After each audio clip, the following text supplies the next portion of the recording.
Good start. Good start, guys. I don't know how long fuck me. I don't know how long I'm gonna play tonight. I'm like super tired. I went to bed real late last night.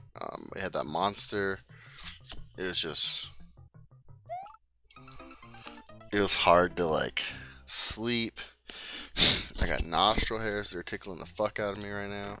Just allergies have been a complete nightmare. Allergies are a complete fucking nightmare right now.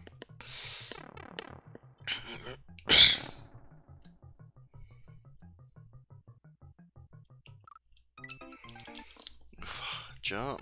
This wasn't this hard yesterday.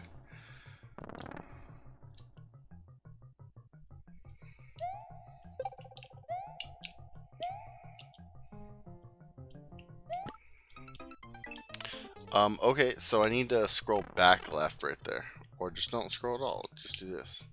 I don't think I scrolled at all yesterday.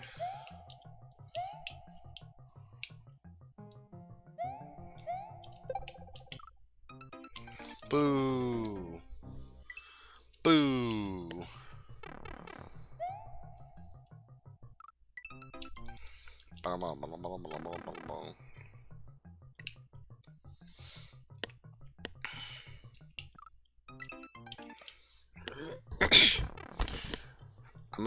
I might just play this like for a little bit and then work on my hack.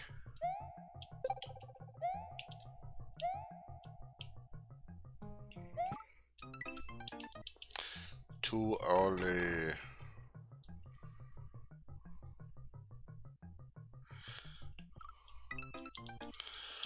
The waiting right here is what's getting me.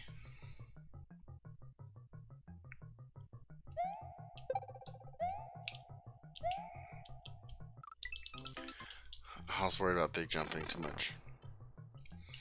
So I put the commission in today to get the rip emote.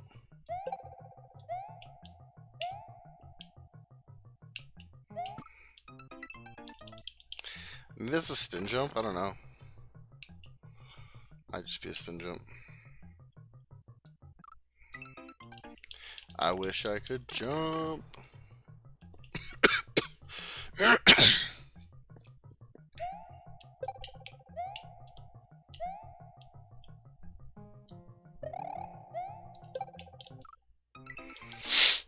Just gotta go.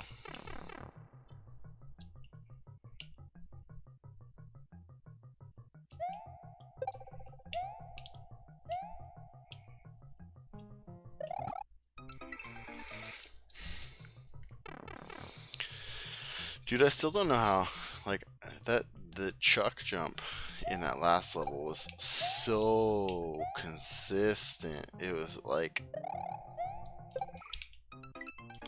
I'm just having like flashbacks of how consistent that was.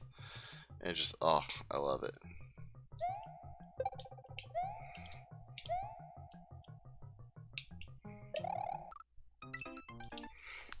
Interesting. Yeah, I just like cannot. I need a nose hair trimmer, man. That's what I need.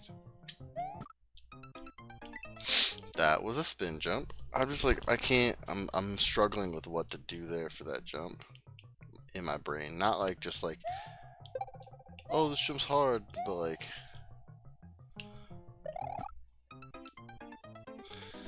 see, like that seemed like that was probably a good one. I don't know, man.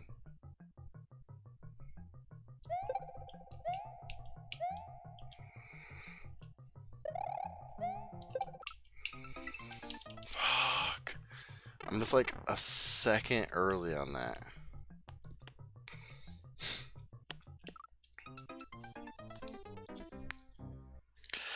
Like I really need like tweezers or something to like pull out these nose hairs, man. Get some tweezers later. Fucking yank them out. I yank my nose hairs out like crazy. I don't know why.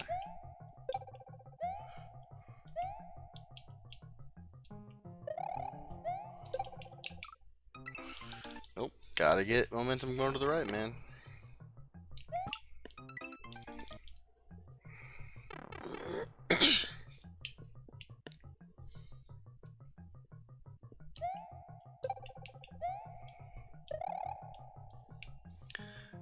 The Manscaped, good product. Yeah, I'll have to look into it, man. It is. The nose hairs are getting too long, man. The only thing I have a problem with, the beard trimmer that I have now does everything else pretty good. But like, it's the nose hairs, man. I don't know. I've always liked just like straight up pulling out nose hairs though. Fuck! I'm just too close to that thing, man.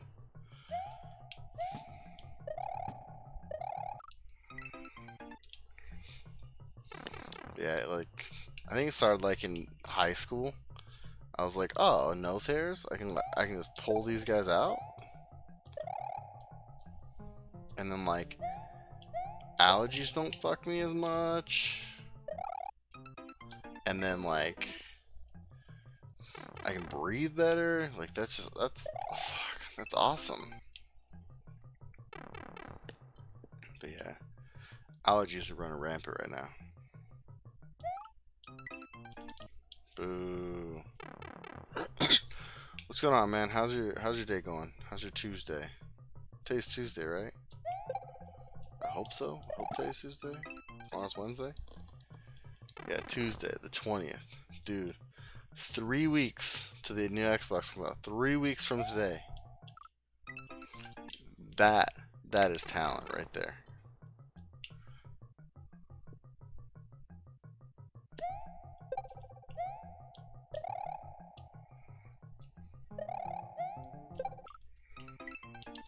That stupid muncher. That one muncher. It's just getting me.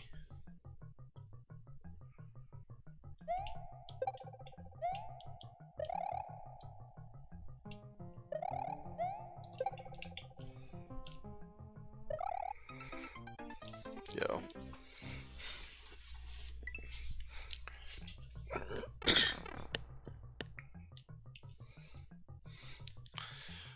I talked about Mario at work today with my boss. So it's very exciting.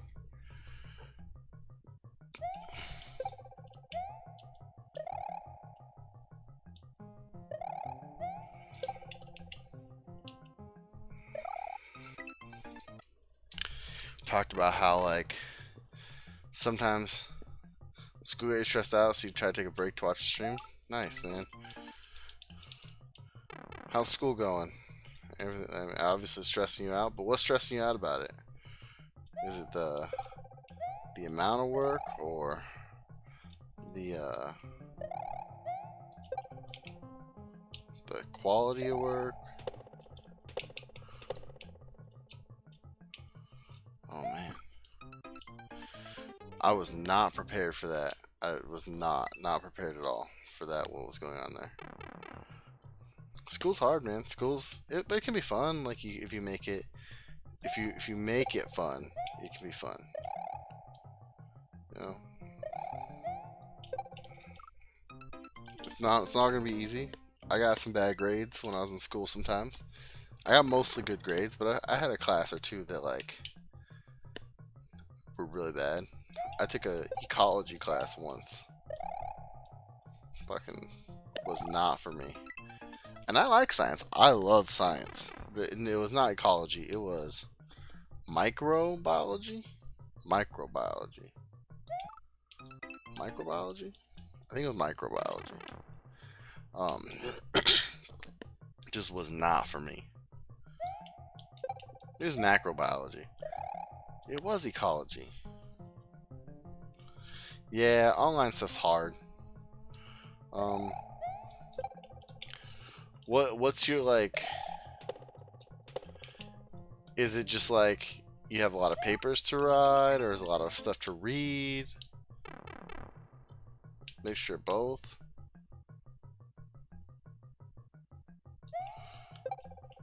Yeah.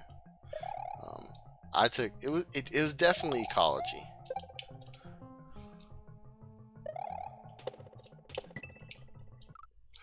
There's a fucking Kaizo there? What?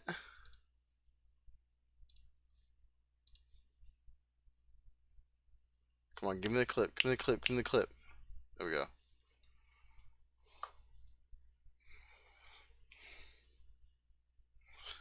There we go.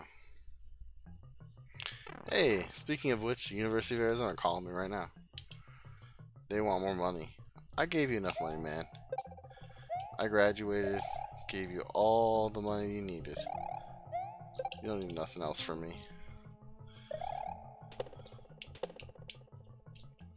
You pay for a bunch of stuff while you're there. You pay for classes, you pay for books, you pay for food, you pay for sports shit. And then you graduate and they're like, hey, I know we're not doing shit for you anymore. Give us more money.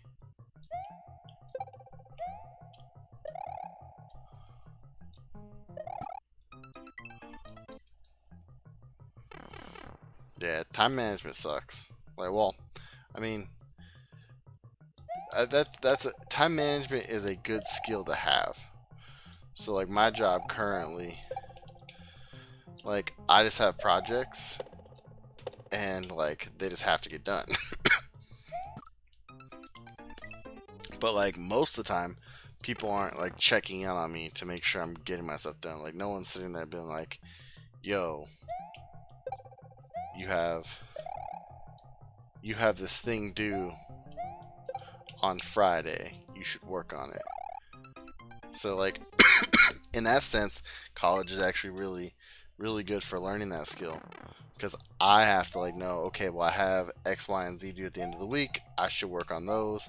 Teaches you like prioritization, stuff like that. Like, there's a lot of cool stuff. Are you studying like what class are you taking? I guess that's probably a better answer.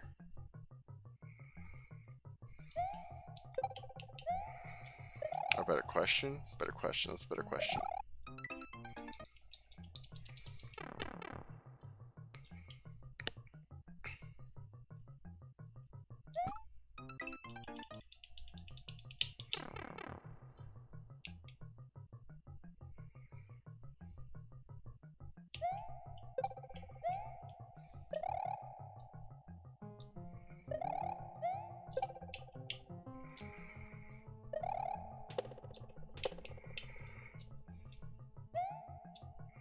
Fuck, I'm too slow on that.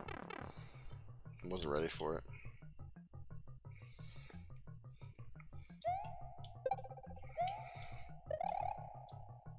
But yeah, like, a lot of jobs would probably like be like that, depending on like what you do. Especially if you're in like a business type world. If you're in like a medical field, no one's gonna be like, "Yo, you gotta save that guy's life by Friday. You better fucking remember to do it."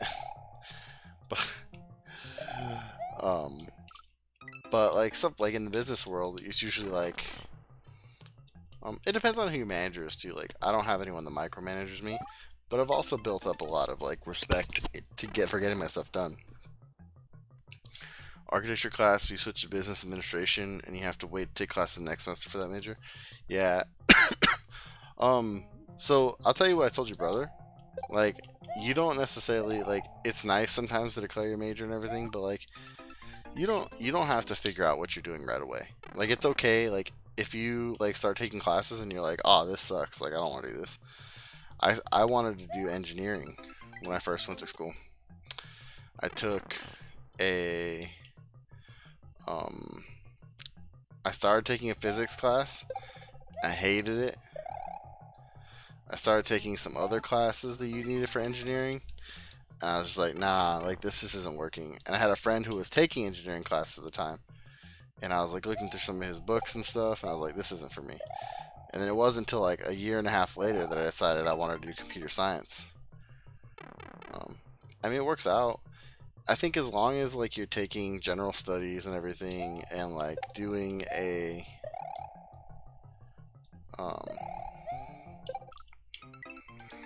like making sure that you're branching out and like trying to get a feel for what you want to do, like, it's really easy.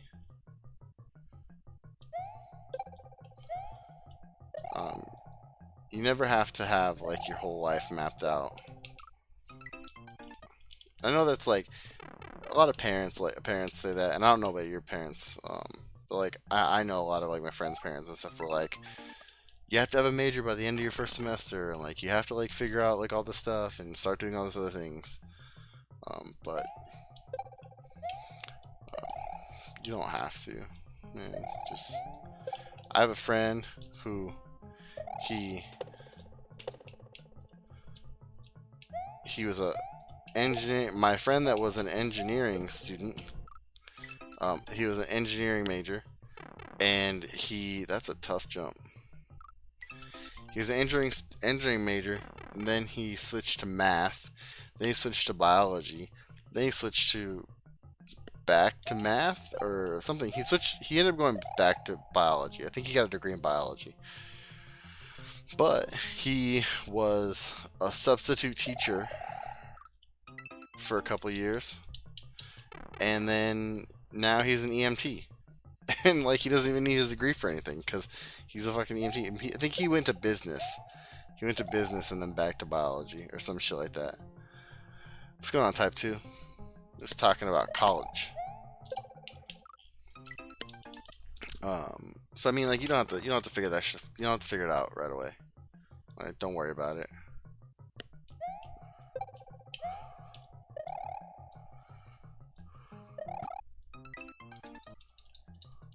Like I got a degree. It's basically computer science. It's informational science, but it's basically computer science with like more statistics. Um, I just took a random computer science class because it was a science offering, like a general science class, that kind of fulfilled stuff for all majors. And I was like, man, this is awesome. I love this. I love doing this.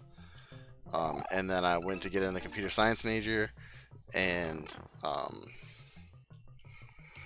my ecology class that I took, I got a D in that class, by the way. I was telling you about it earlier. I got a D. The only D I got in college, psychology, was in ecology. Um, and I fucking hated that class so much. There was a lab that went with it. It was awful. Um,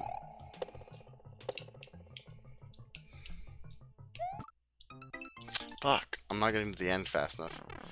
Um, so because I got a D in that class, they wouldn't let me into the college until I retook it. But I found out there's a sister college that was opening. It was like one of the first people. So at the University of Arizona, I was like the third person to graduate with an informational science degree. Because there was just so few people in our college at the time. But it was basically computer science. So I do computer stuff. I do computer coding and data management for a company that works with hospital software. So what we do is we offer a variety of things. What I do specifically is I do coding for the data connections between like when you go to the hospital and they like admit you as a patient, like they put your name, birth date, all that stuff in. That system sends messages to our system, which is like I work in pathology mostly. So like if you're going in to like get a mole removed to see if it's cancer, they use our system to like take all their notes and like do all that stuff.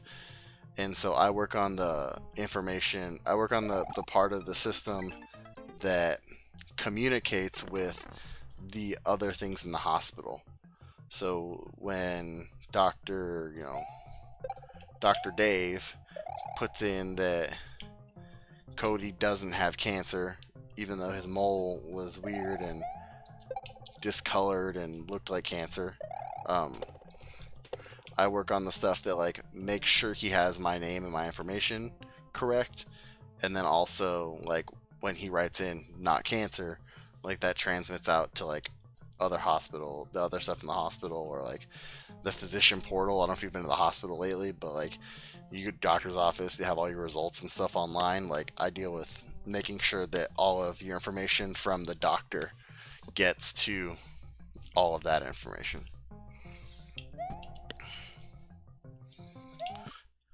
And I'm damn good at it too.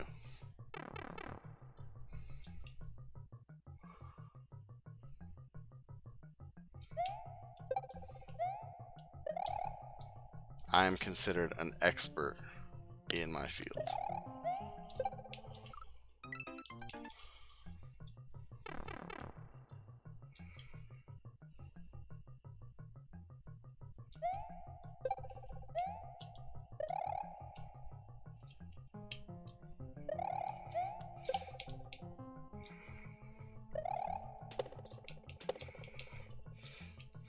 Computer shit's so weird, man, though. Computer stuff is so weird and so much fun. Like, it's amazing how much, like, when you think about, like, video games, think about, like, games that are broken, especially speedrunning, alright? So you think about, let's just stop and talk for a second before I make this jump and die. When you think about speedrunning, you think about how people break games so much that they can, you think about out of bounds or, like, sequence skipping, stuff like that. That kind of stuff is so prevalent in a lot of things because most developers are building off of things that they've already used, like engine code, right? So, engine code, when you first develop an engine, you develop a whole system. And it has a variety of packages, right? So it has, like, you have build a sequence package. I don't know, video game stuff. This is like,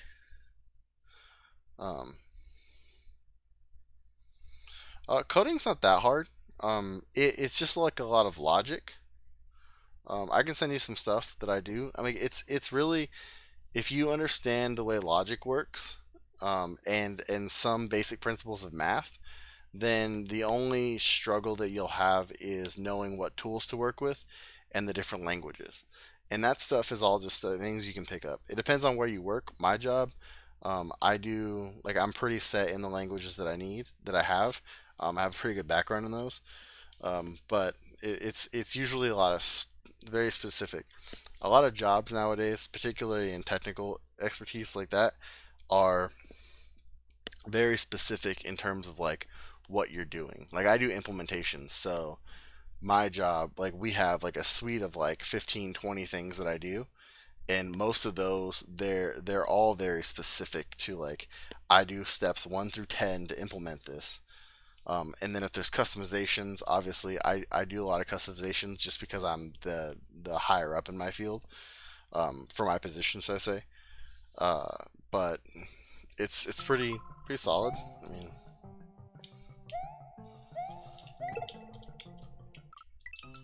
oh, I fell off the thing.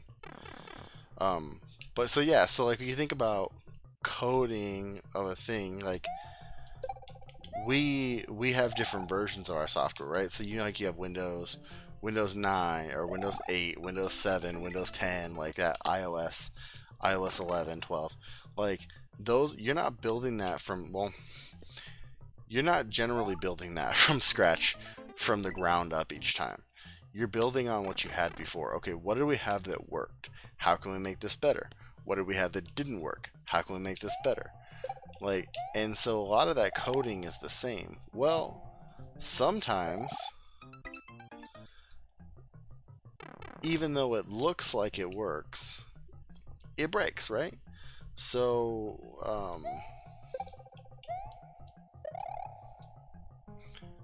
like, you think about something where it's like, okay, well, in the past, due to limitations of like the hardware or software or whatever we were doing at the time, like memory limitations, instead of using an integer, you had to use like a character, like a 4-letter character or something like that, varchar 4. It's like, okay, well, that makes, for whatever reason, it took too long to translate it back between different things. Something stupid like that. Or someone just didn't know. Like, whoever developed it was like, oh, I can use a long instead of an int, and that doesn't break anything. Whatever the case may be. Some of these things, terms you may or may not know, but like some of that stuff is just like, Well, when you get to like later on, you're like, okay, well, why was it built this way? Okay, well, we have to work around like what we have here, or we have to rebuild this. And oftentimes, in um, an industry, in any industry, basically, if you're trying to get a new version out the door, you're trying to get a new product out the door, like you want to work, but you also want to get it out the door, right? If you are saying we're going to have this out in January, and then January comes and you're not ready, and you say, okay, we're going to have this out in March, and then March comes and you're not ready because you're trying to rebuild stuff or whatever you're trying to get. There's a lot of trade-off there in terms of like, how do we make this the best thing, the best product possible, versus how do we make this, how do we get it out the door in a timely manner? Because think about some of the games that have done stuff, right? So the Duke Nukem World Tour game. I think it was Duke Nukem World Tour. Duke Nukem World Tour got delayed 4.5 years. 3 times over 4.5 years. I think that's pretty accurate. I'm just coming up with it. I'm remembering off the top of my head. So I think it's like 4.5 years. It got delayed 3 times. By the time it came out, nobody cared about it. And the technology that they were using, that they developed 4 years ago, was outdated. So no one liked the game. And it's like they're trying to make the best game possible. They're trying to make it so it's not broken. But at the same time, like, they shot themselves in the foot because the game sucks now. And like, that's one of those things that's how it is in any industry. Pretty much, right? So you think about just any industry.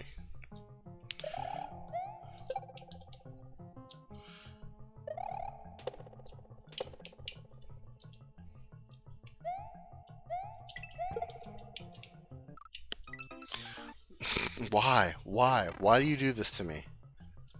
Fuck.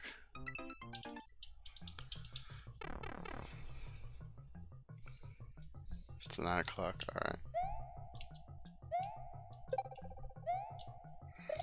I'd like to try to get the checkpoint today. If possible. I don't know if we're going to, but we're going to try to get it.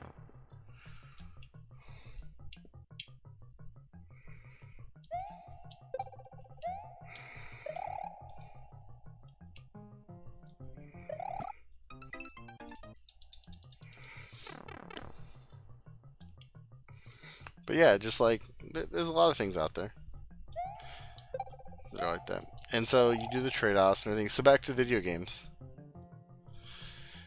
Kind of. That builds into it. I think there's a little bit more. That's more like an economic standpoint, but you also got to look at like the business side of things. Like for instance, Apple comes out with a new phone every year, right? Well, they're coming out with a new phone because they're trying to catch up to technology. We have new technology every year. We have new microchips every year. We have new processors every year. But that's just because we're as a society, as technological society, that's where we're at. If Apple came out with a new iPhone every year, but the 12 was exactly the same as the 11, with maybe like, okay, we added new colors. What the fuck was that? I can't slide past the chuck? I was sliding.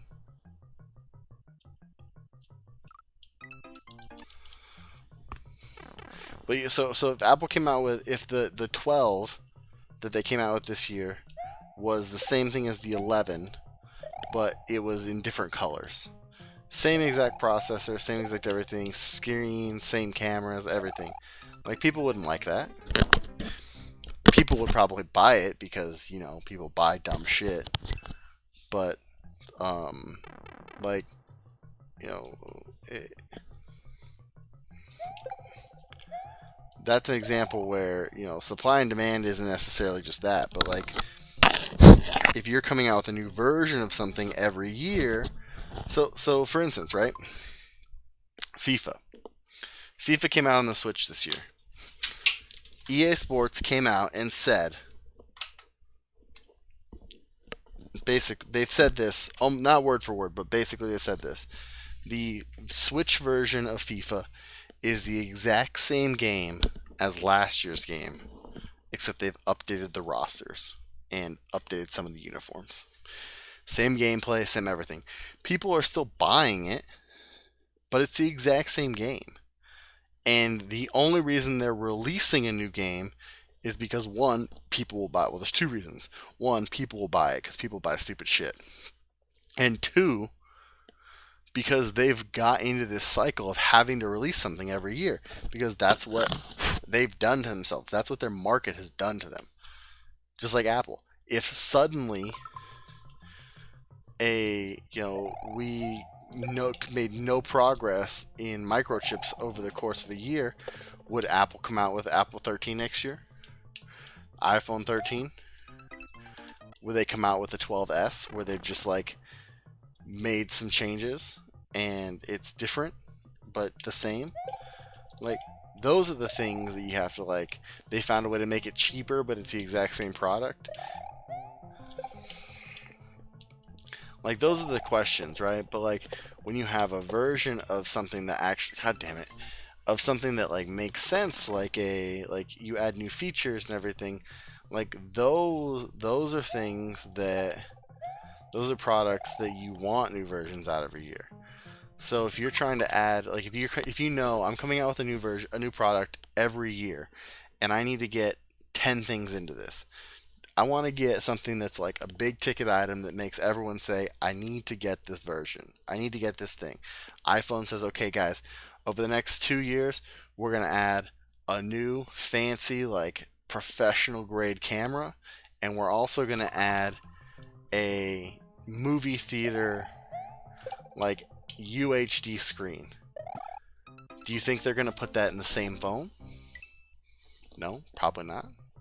They'll put the high grade camera 1 year with some small other bells and whistles, and then the next year they say, hey, the next iPhone has this camera, maybe we've made some improvements on it so it's a little bit better, just a tiny bit better, it's an extra like 0.1 clarity. Forget what the camera thing is, like 14 megapixels or 14.5 megapixels, whatever the cameras are.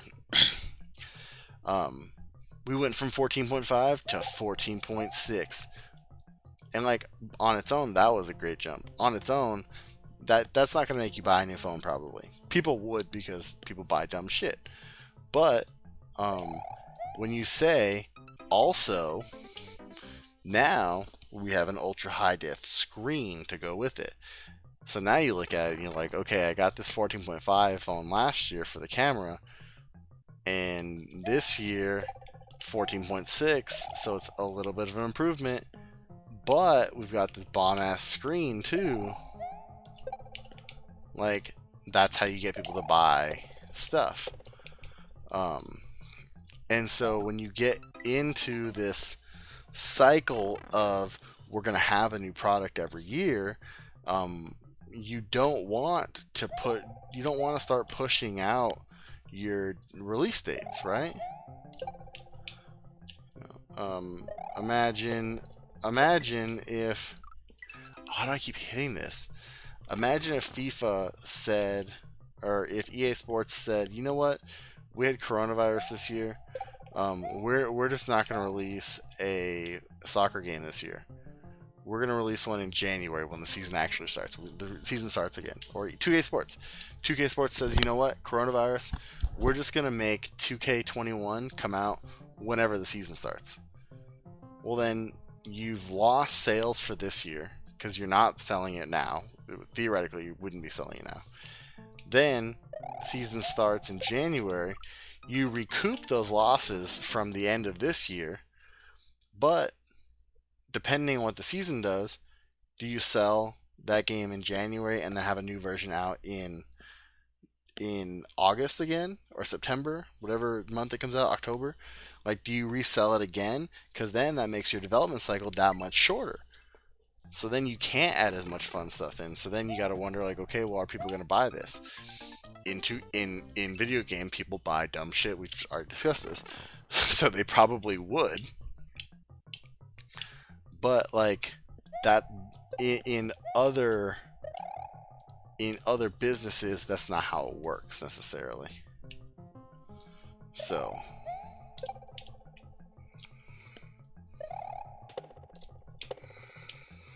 thank you for coming to my TED Talk. Every time, I just need to jump like again and get on the other platform.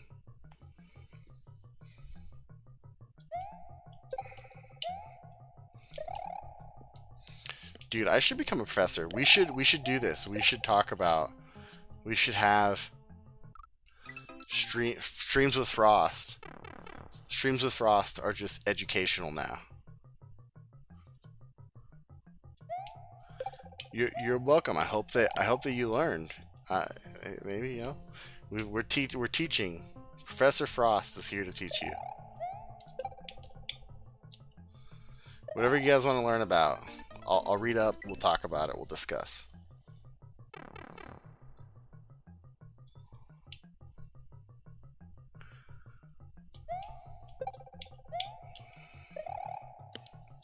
I love stuff.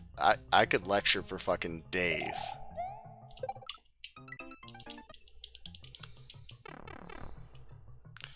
Dude, for some reason I was like watching Baldur's Gate trailer earlier, and I was like, dude, I really want to play Baldur's Gate now. I'm in the middle of like 9 other games, but we should fucking stream Baldur's Gate tonight, like the original OG one. That was a thought that went through my head earlier today.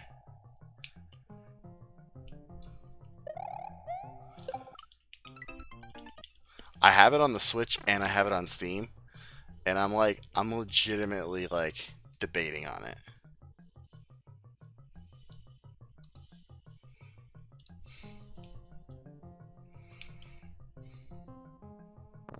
Where's he at? Oh, he's up there. So, I don't know, like, there's a lot of cool shit that, like, I'll talk for days, man. I mean, that's kind of what streaming is, just talking for days, but I'll lecture. You guys can learn some cool shit. Cool historical stuff, maybe we'll talk about.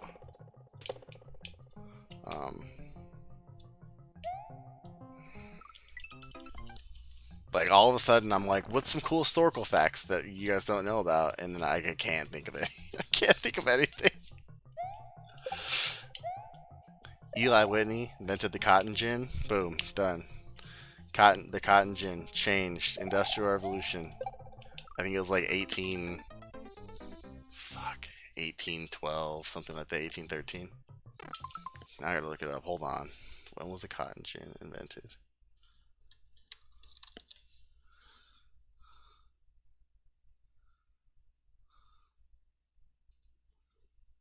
$1793.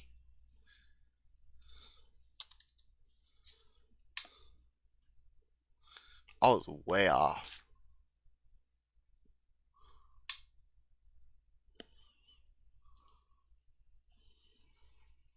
But, yeah.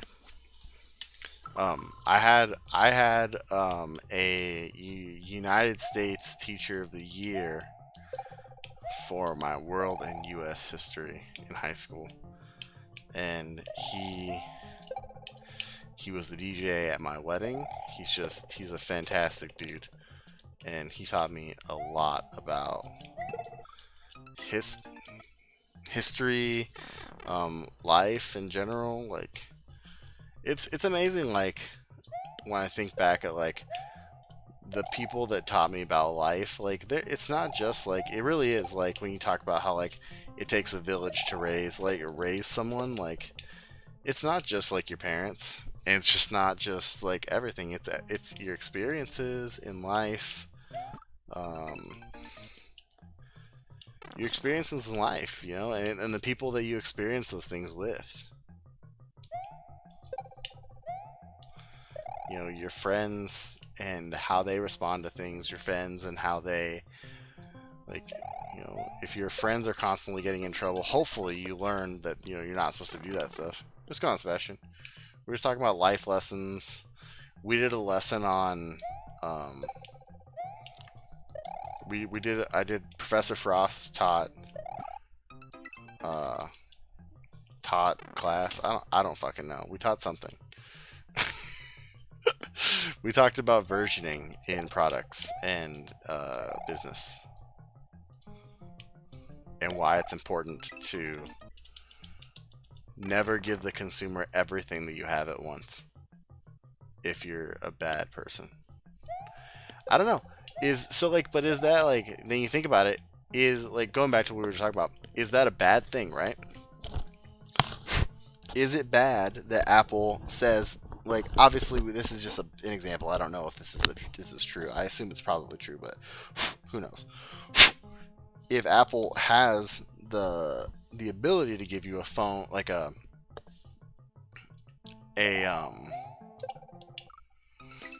the screen and the camera at the same time, but they decide to split it out over the course of two versions, like, is that a bad thing, right? You have to think about two different ways of this, right? Like, the consumer now has to buy two different things, so that's like, from the consumer, that's bad. But from a sustainability point from the company, like, they need that to sustain, right? If you give everyone everything at once, so like, if the PS5 is just the greatest video game system of all time, and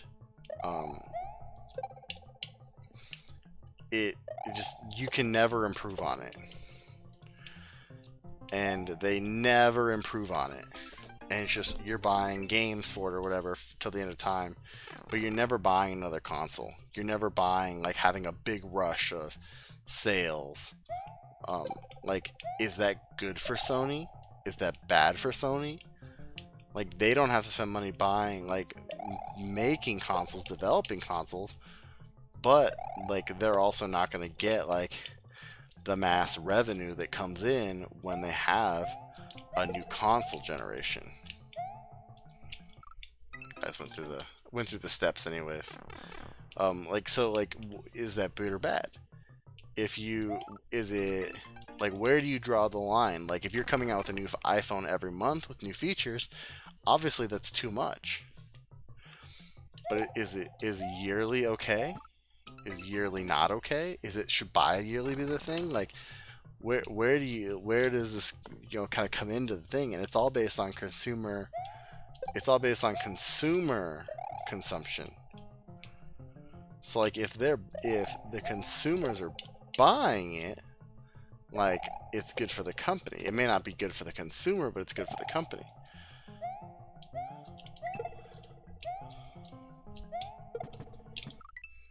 But if consumers are, but like, at what point does that draw the line to be bad for the consumer?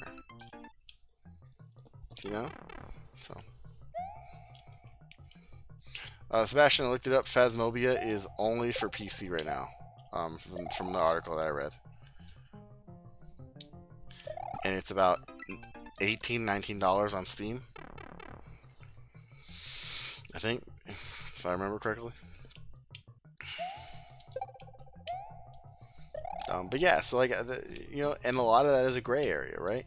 There are statistics on, you know, where you draw that line, because that's how businesses work. But like, statistics only get you so far, right? Statistics show you historically how something is working or how people are responding to stuff. But like, that doesn't always, you know, hold true, right? Statistics are just a way to give us our best guess at what's going on. You know, right? Baseball is an example of that, right? Um, you look at batting average or on base percentage or anything like that. You know, on base percentage. If someone has a high on base percentage, every time they come up, you are expecting them to get on base because they have a high on base percentage. But you know, even in like a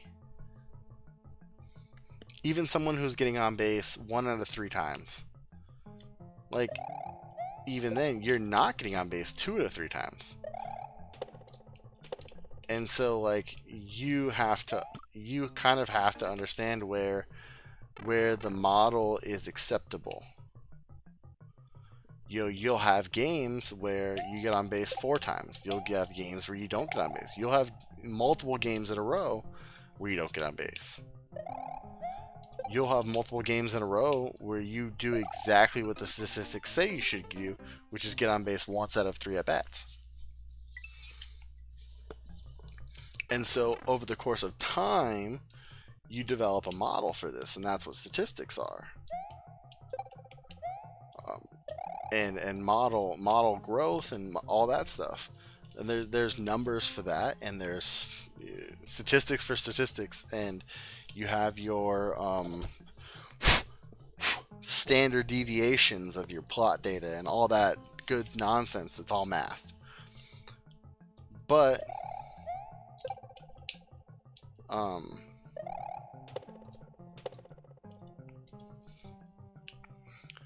dude, I hated stats. I took 2 stats classes in college. I took 2 official stats classes in college. The first one was like statistics 201 or something. It was like math 201 or 202, something like that, something stupid. I hated it. I didn't understand it. Didn't make sense. I was like, this is dumb. Actually, I take that back. I took a lot of statistics classes, but 2 that were mainly statistics. One of them was specifically called like Intro to Statistics, and the other one was a like data modeling based on statistics class. The second statistics class I took, I paid more attention, and I like it was useful to me in things that I was already like doing in regular like other classes and stuff, and I loved it. And that's what my whole degree is. So my whole degree is informational science, technology, and arts is what the college was called. My degree is in science and technology. It was a BS, so if I got a BA, it would have been information technology and arts instead of science. But anyways, I digress. But it's basically using data points and statistics to model things, right? Figure out um, where things are going, basically decline, whatever. Mixture models of like we have all these different plot points, like where are they gathering? What does this tell us? Stuff like that. So basically, what I did, and I've lost this paper now. I've tried to find it. I've reached out to several people that I sent it to. No one has it. My senior capstone was an independent study. It was required for graduation. We all had to do a capstone project. My independent study was I built a model that told you how efficient someone was in a given basketball game just by looking at the box score. It was very good. I worked with Ken. I sent it to Ken Pomeroy. Ken Pom. I don't know if you guys know who that is. He liked it, gave me a lot of good feedback. I worked with a guy from MIT on it a little bit. He sent me some good feedback on it. Like we mixed everything up. We talked about a lot of fun stuff.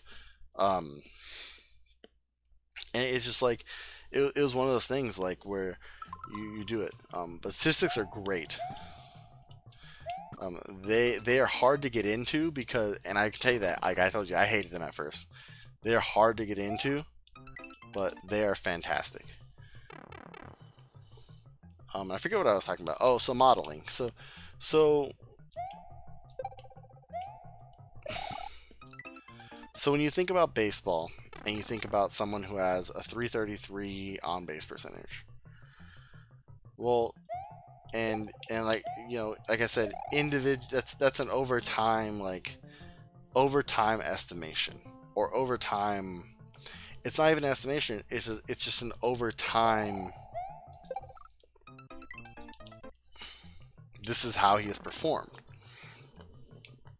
But when you think about how, like, that's only the past, right? So you have a guy who hits, let's talk about, we'll stay with baseball. I was going to switch to basketball because I know you guys like basketball a little better than baseball. But let's talk about, we'll switch to basketball, right? So you have a guy who, let's say LeBron averages 25 points a game for 10 years. Well, eventually he's going to get older, right? You know, even Michael Jordan had his bad years with the Wizards. But eventually LeBron's going to get older. He's going to hit 40, and he's going to be down to 20 points a game. And then he's going to hit 42, 43, and he's going to be down to 15 points a game. Or he's just going to retire at the. I don't know if he'll retire, but assuming he keeps playing, like, it's not. No, models are almost never sustainable. And that's part of like what like business analysts do is like, how do we make this model sustainable? How do we have a model for what we like? We like this model. How do we make it sustainable? How do we make it more in our favor? So for something like sports, an individual player model is not sustainable. Because the nature of being an athlete is that you have a prime, you have this bell curve where you're getting better, you've peaked at your highest, best possible moment, and then even if like that is like a level for a little bit, like someone like LeBron or Michael Jordan, like where you're just at the top of your game for a long period of time, like at some point in time your body gets older, your muscles get weaker, you can't sustain it, so you end up dropping off. And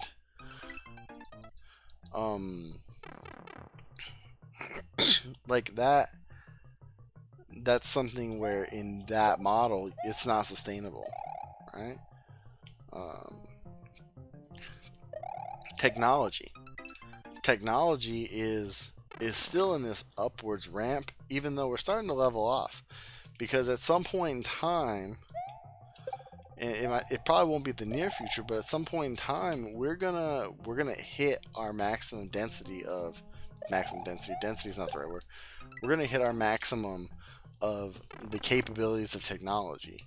We're not gonna be able to make chips smaller. We're not gonna be able to like do things faster. We're gonna hit that peak, and there's a specific word for it. I don't remember what it is, but there's a specific word for like what we're gonna hit. Fuck that up. So like there's something like that with everything, right? Businesses that fail. You know, you have businesses that like just nothing is ever sustainable, right? And that's why like you think about the models of like clean energy and all that stuff. That's why when you talk about sustainable energy, sustainable is such a difficult word to use, because like though in that model, that's actually like that's probably the best possible thing for it, right? Is like having energy that's sustainable and not having to rely on fossil fuels, or not having to rely on fossil fuels, I guess is the right word for everything. It kind of condenses everything into one.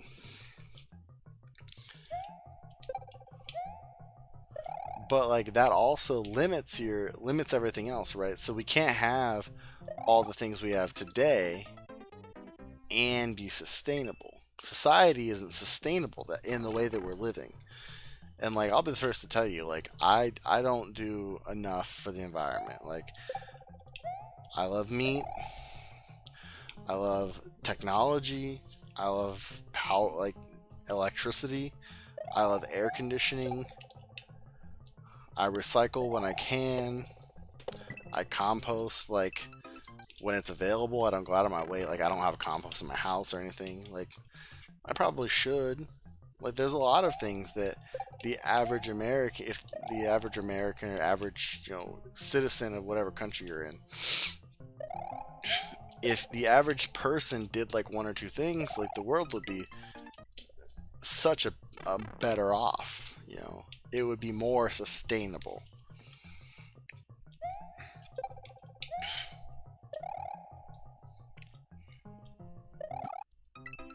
And we're kind of getting into like society norms and all that jazz right now. But and like that's not even something that like we can talk about that all day long. That's like not a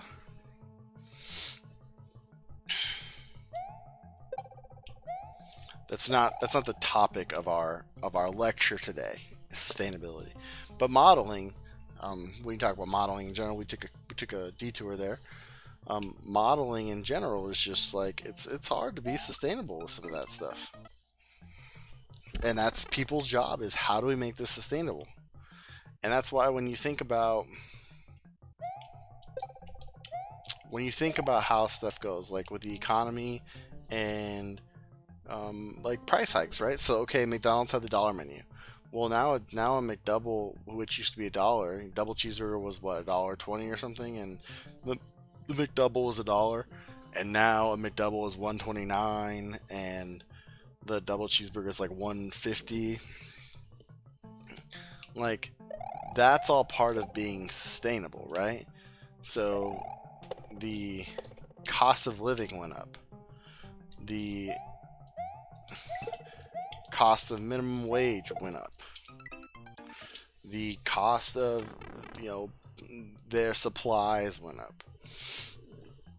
And so in turn, in order to remain sustainable, that's what their business analysts told them to do. It said, hey, make this 20 cents more, people will probably be pissed, you'll probably lose X percent of customers, but in the long run, it'll keep us afloat long enough that maybe those customers come back in the future because they're mad for a year and a half, but once the McRib comes back in 2 years, like they'll be like, oh, well, it's okay to get McDonald's again now. Which, God, I really want a McRib. I had wings from Buffalo Spot tonight, and they were good.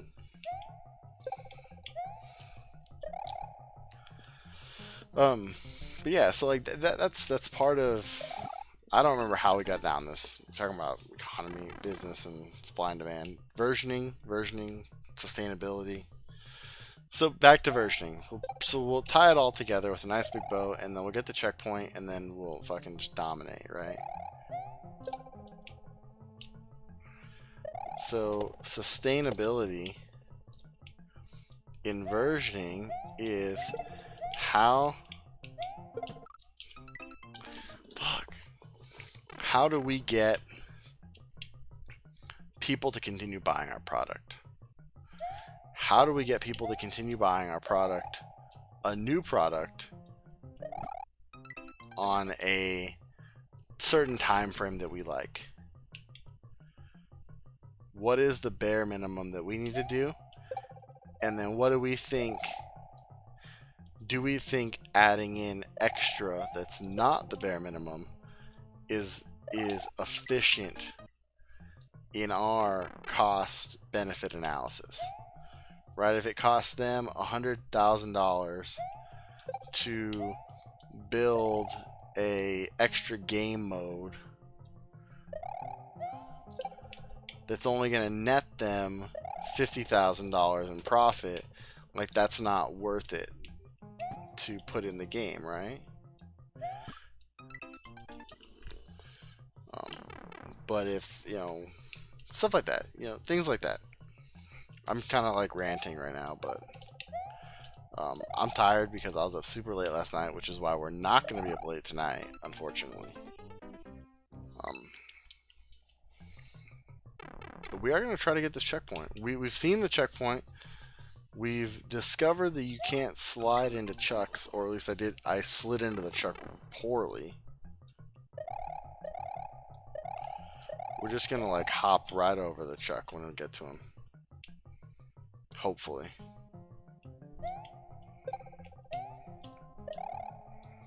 If I wasn't ranting, I bet you I probably would have got this checkpoint already. I feel like we probably would have. It's not that hard, but like I've stopped for a little bit. I've paused to talk. I've gotten off topic. We've gone down the rabbit hole of all the nonsense.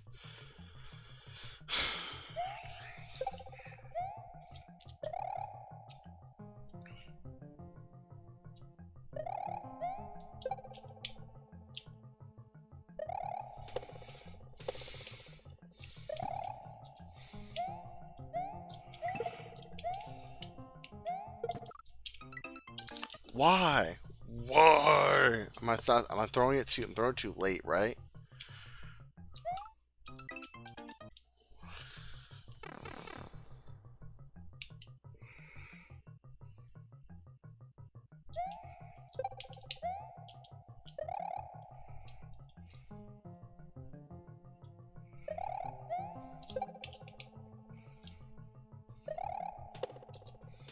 So I don't know. It's like it's hard.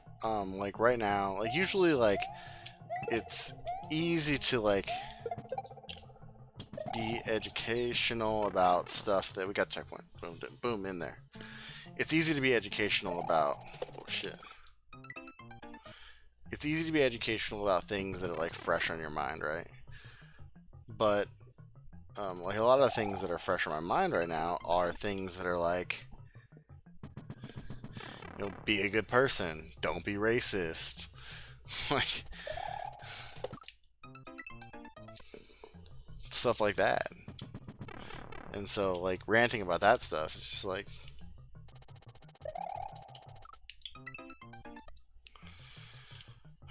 I don't understand. So like I saw a thing today, and I don't know how true it is, but like I assume everything I read on Reddit is true, obviously. I'm just kidding. Everything on Twitter, every single tweet, truth. Absolute fact.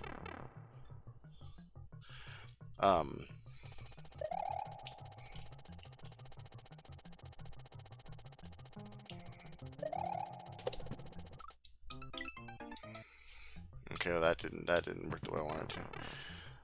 But like I saw a thing on Reddit earlier that was like Sony made a Black Lives Matter theme.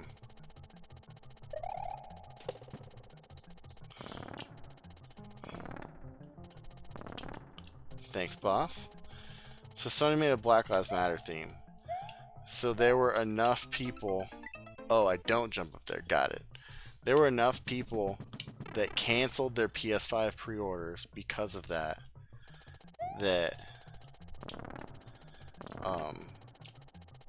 places were able to reopen pre-orders. And just like some of the responses, like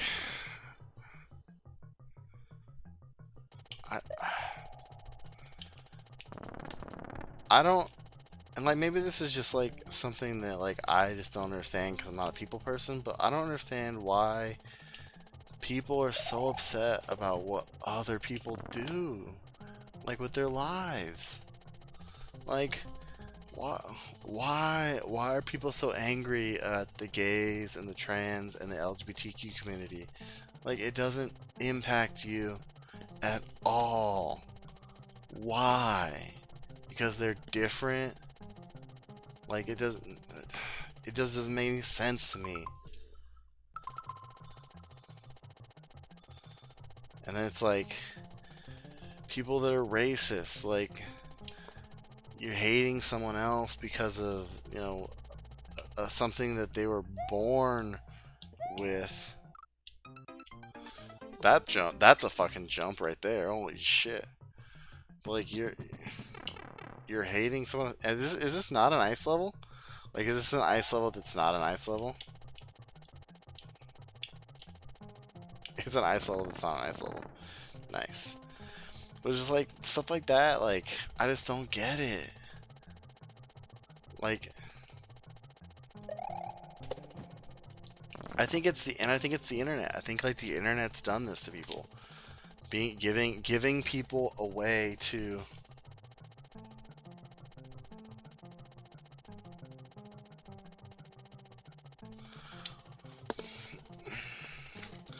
I mean, like, it's okay to have opinions on stuff, right? Like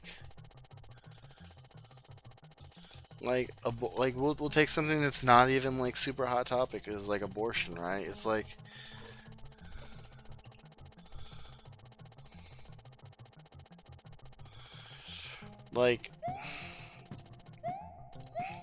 and it goes both ways, right? So people are allowed to have their own opinions, like whether they're right or wrong. If you like if I thought abortion was wrong, like I'm pro-choice, whatever. You guys don't agree with that, that's fine. Like we can have differing opinions. I'm not. You can be, pro-life, whatever. We can have differing opinions and be friends. We can have differing opinions and have a normal conversation. But like, if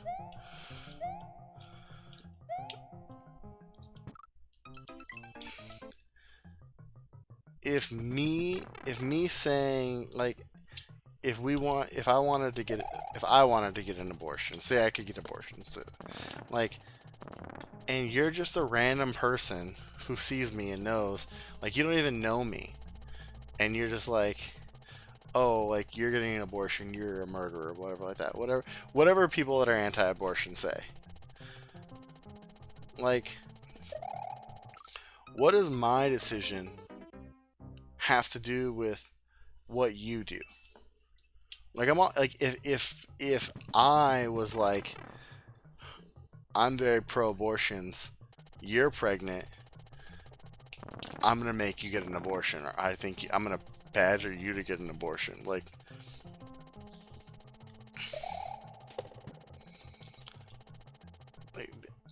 then, like, okay, or like if I was impacting you, like if me getting an abortion somehow impacted you in a way that wasn't like you're being a child,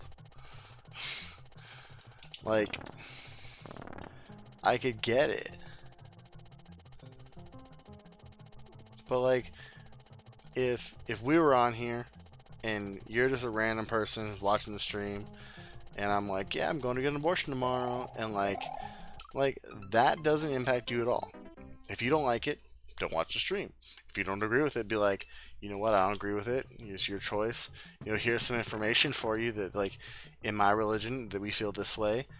Just want to let you know, like, we if our and there's another thing with religion is like everyone assumes their religion is right and everyone else is wrong. Like, and that's not how the world works, right? I mean, sure, if you believe in religion, one religion is right, so you want to assume that yours is right, but like, we don't know.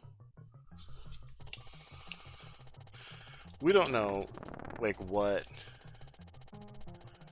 we don't know which religion is right. There's dozens of them. There's millions of people. Millions of people. How can millions and millions of people be wrong, right?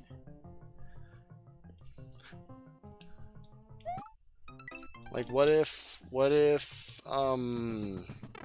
Judaism is the right, is no, maybe, and the right religion isn't wrong, isn't the right the proper way to phrase this, by the way. There is no right religion. Um, in my eyes. In your eyes, you may think you're right religion. That's fine. And that's something we can disagree on. That's fine. But like, me believing in something else shouldn't impact you. Like, me believing that, like, there's probably some sort of higher power at work, but not having like a set, like, we believe in these, like, values other outside of like, be a good person, like, don't be a douchebag.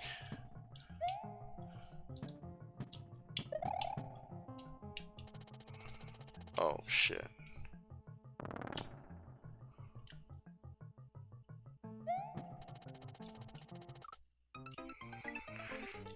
That's interesting. It's an interesting jump.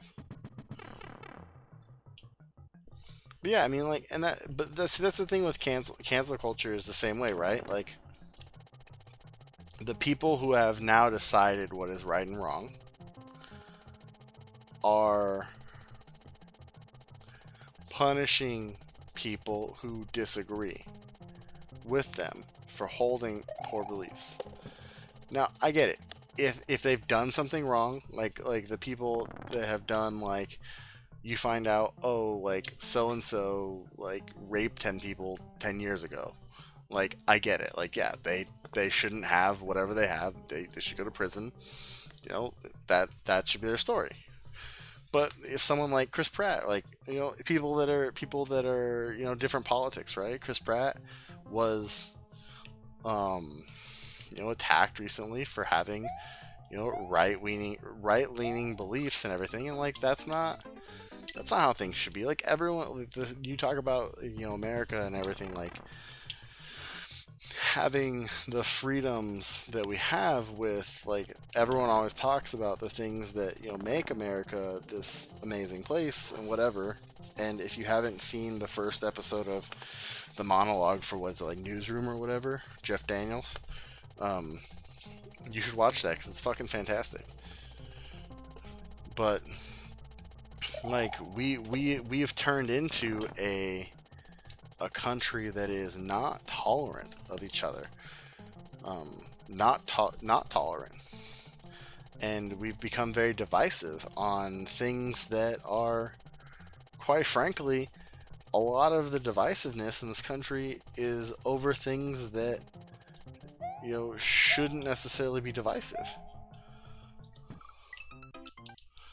They should either be things that everyone should agree on, which is like racism is bad. But there's people that are like, are you sure about that? Like, are we sure racism isn't bad? Like, are we sure? Because I'm pretty sure that racism's good.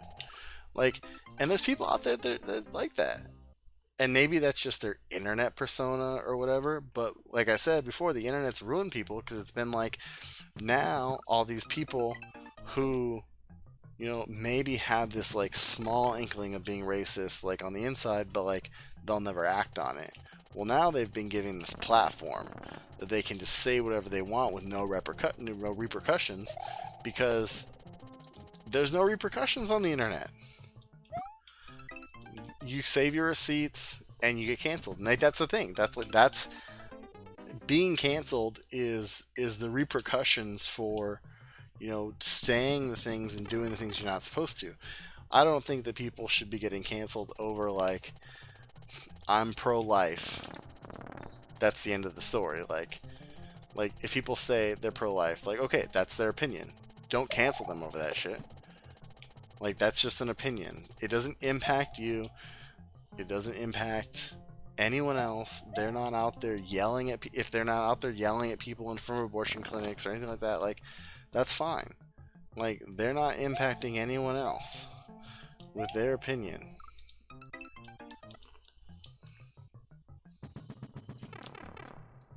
They don't need to be, you don't need to cancel those people. Like, there can be differing opinions in this country. That's what makes it fantastic. Or that's what made it fantastic,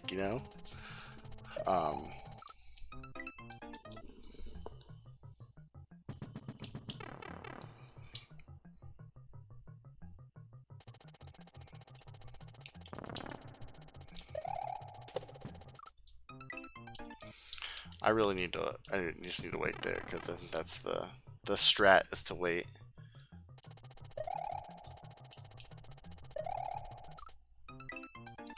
You probably don't need to wait, but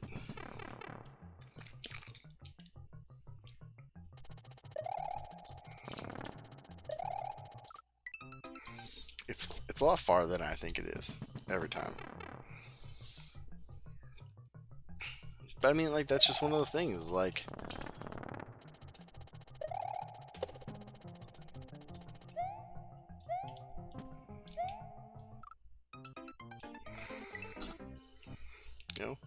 people can have differing opinions as long as they're not impacting others. As long as they're not, like, I want to say as long as they're not like morally like amoral opinions, right? But then you get into the whole thing like, okay, abortion, morality, all that stuff, like that's where you disagree on what morality is, right? Like, and then you kind of get in the gray area. So then, like, people that are racist use that against them. It's like, okay, well, I mean, like, for us, it's not amoral to be racist, and like I think that's part of the problem, right? Is that like their upbringing in whatever part of the country they were living in or whatever their community, that's the norm. So it's not even a thought of, hey, I shouldn't be racist because, you know, being racist is a bad thing. It's more of a, hey, why does it matter if I'm racist? Racism's not bad.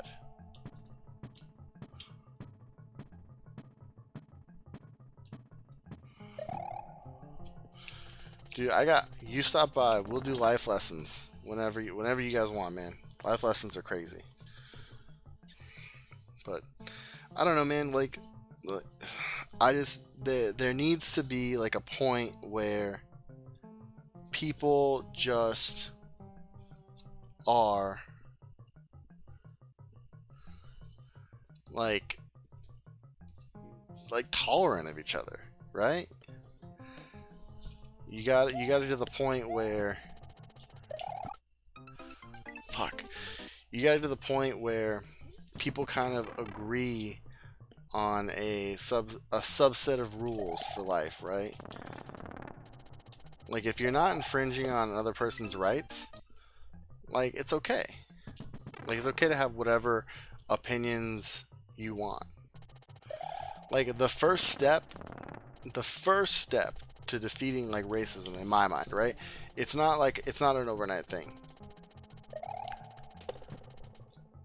The first step isn't making people not be racist and not think racist thoughts.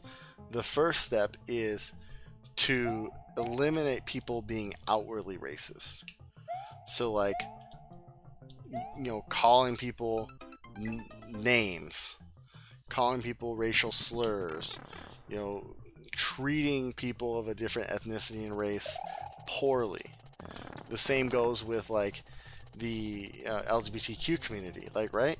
So like, and I'm not gonna say that it's okay, but like the first step would be like, okay, like you're allowed to think theoretically. Don't hold me on this. The first step would be like, okay, you're allowed to think like, I don't like this person because of their race in your head. But you're not allowed to do anything about it.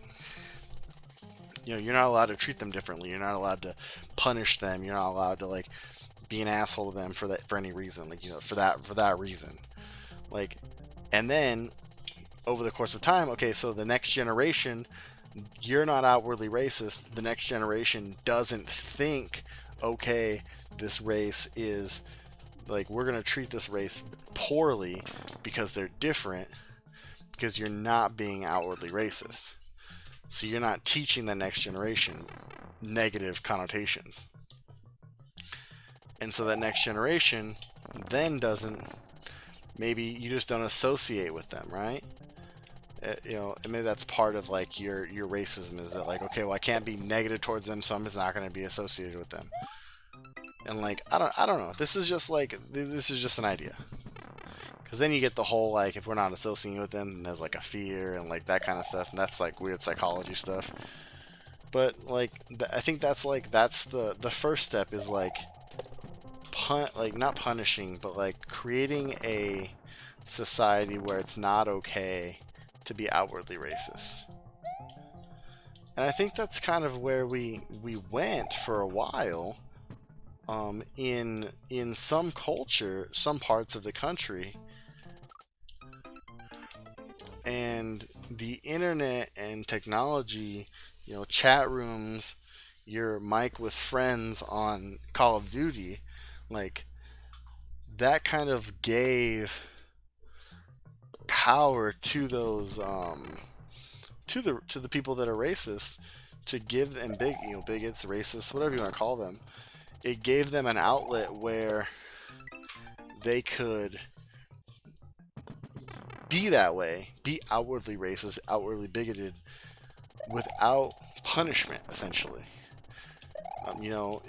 If you go out in public to your work and you're calling people names and you're, doing all this stuff, like, you're gonna get fired. Like, that's your punishment for being outwardly racist, right? And that's part of that cancel culture, right? Is like, that's part of the punishment for being, a way that's not socially accepted.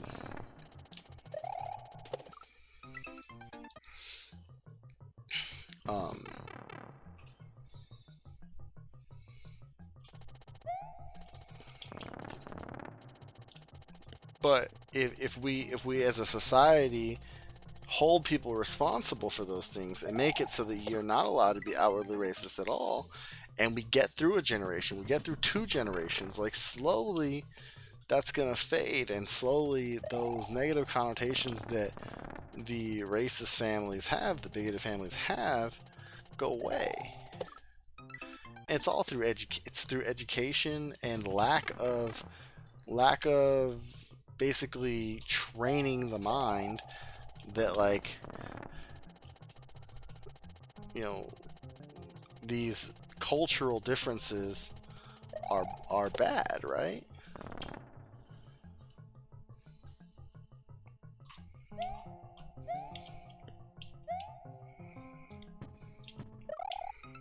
Like, and that's my stance on stuff, right? Like, I don't care, like, what color you are, what color your skin is. I don't care what culture you're from. Like, if you're a cool person, like, we're gonna be friends. If you're not a cool person, I'm probably not gonna like you. If you're an asshole, whatever. If we don't like the same things, we might not be friends, but, like, that's okay. Like, I'm not gonna attack you for being different. I'm not gonna say, like, you suck because, like, some part of your life that you suck because you came from this other country, or you suck because your parents are this ethnicity, or whatever. Like, something you can't control. Like, if you're an asshole, I'm gonna say you suck because you're an asshole.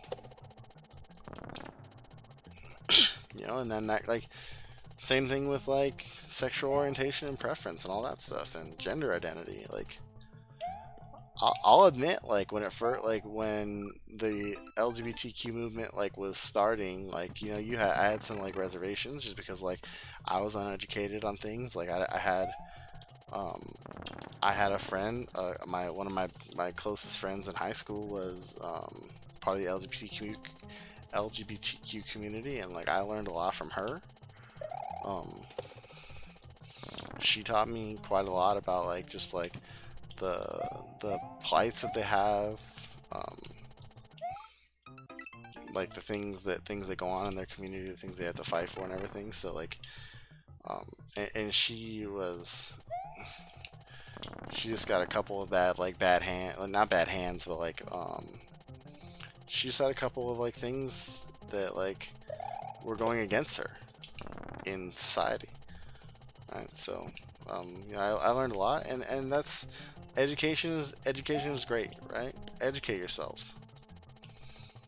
If you're upset with someone for something that they're doing that isn't impacting you, learn about it. I'm not to say, like, I wasn't upset. Like, I just didn't understand. I didn't understand it, like, at first. Like, I didn't understand, like, what it meant.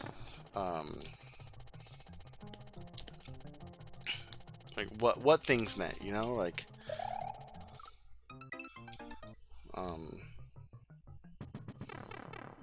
I guess sexual preference isn't the word, because that's an outdated term. Gender identity, I guess sexuality. Is that the right term? I don't know what the right term is. I need to re-educate myself on the correct term. It's probably because I'm tired. But yeah, I apologize for the use of sexual preference. So sexual preference is an outdated term because it implies that your attraction is something you can choose, right? Something, you know, preference is a choice, and often your sexuality is I guess not often. I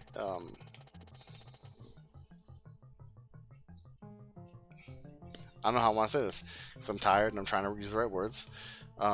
It's something that is written into your DNA, like, right? It's something where you just are the way that you are from birth.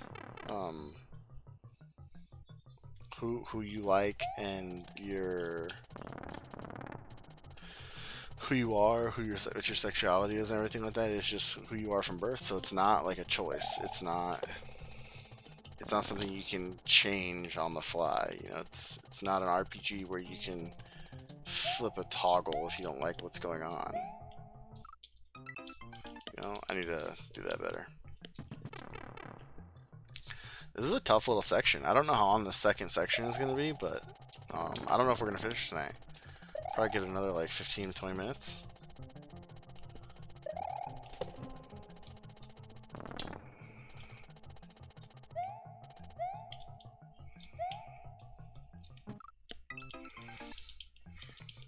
So, I don't know. I know you said you learned a lot, but I mean, I hope that it's educational for you. You know, just be it. You know, if you take anything away, just be a good person and like don't let unless other people are directly impacting you by their actions. Like, who gives a shit what they think? Who gives a shit what they do? You know, if they wanna, you know, if someone wanted to live, you know, sleep in the backyard of like sleep. Someone wants to be homeless or something like that, or I don't know. That's probably a bad example too. But like, if someone wants to just like live their life in a way that's not impacting you, like, who gives a shit, man? Let them do it.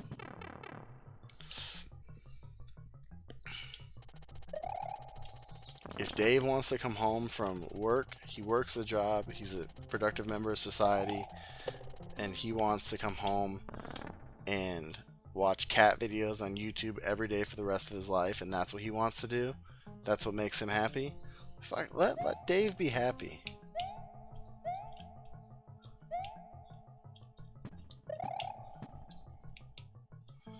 Let Dave be fucking happy, man. I'm not waiting on that long enough. I don't know, that's the way I view it, right?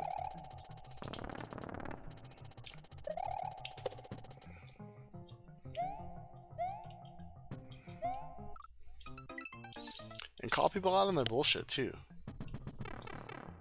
If you see someone being racist, you see someone being bigoted, call them out. Do your part. I mean,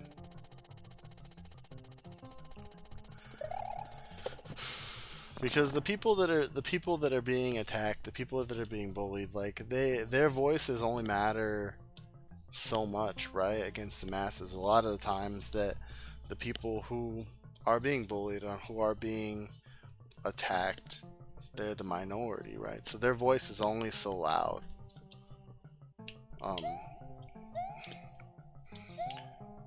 So we as a society need to have part of the majority that understands what they're going through. Maybe we don't even understand what they're going through, but just sees what they're going through. We need to speak up against it because that's what we need to do as a society to be better. That's what's gonna get us to a better place in history. Right.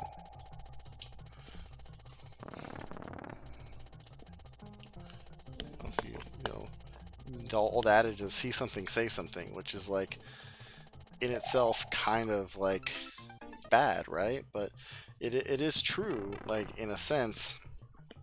Like, if you see something that's going wrong, like, point it out, man.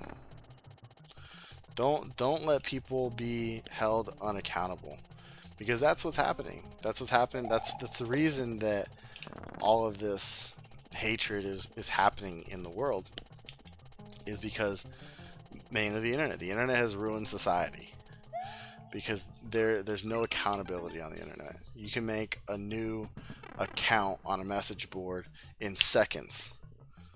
You can have 19 email addresses, 900 email addresses. You can have 50,000 bot accounts. And you can, someone calls you out on one thing, like, and bans you. Like, okay, I got 5 more accounts. What are you gonna do about those 5? It's like that's the problem with the internet. So if you see someone, call them out. I mean, that's pretty simple.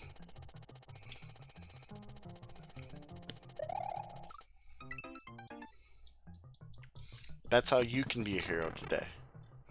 That's that's my new ad. I'm gonna run for president in 2024.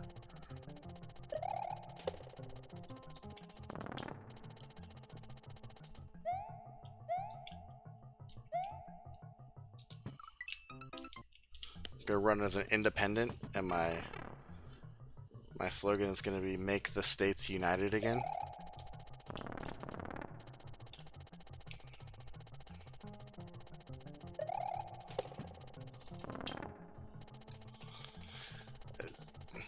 I was like, that's the biggest thing. Like, I'm legitimately, like, I'll tell you right now, I'm scared for what happens mid-November, early December. Like, nothing's probably gonna happen. I'm often like overly dramatic with like the way that I think things are gonna play out. I have catastrophic thinking, which is like kind of a disorder, but also not really a disorder. It's just like I often think that like the worst things are gonna happen, and like catastrophically, which is what catastrophic thinking is, so like I'm just like, okay, well, like we're a nation on, like, we're so divisive on everything. Like, if Biden wins and it's close, like, what if Trump doesn't give up the presidency? Like, what if he calls like the election results fake, and like we just have this, like, we don't have the peaceful transition of power. If Trump wins, like, what is the outcome for like America? Like, obviously we're kind of in this like up and down thing right now, where like we have some positives going for us, but we have a lot of negatives going for us. You have like the coronavirus is not getting any better. It's obvious it's actually getting worse in some states right now. Like, I personally, I don't like either candidate. I think both of them. I think a vote for Jurgensen is a waste. I understand why people would vote for him. Or is it a her? I don't know. I don't know. I don't know enough about him, about that particular person. Um, but in a two-party system, in the two-party system we've built, any vote for an independent is a waste of a vote, quite frankly. Nothing against Jurgensen. It's just, that's the way it is.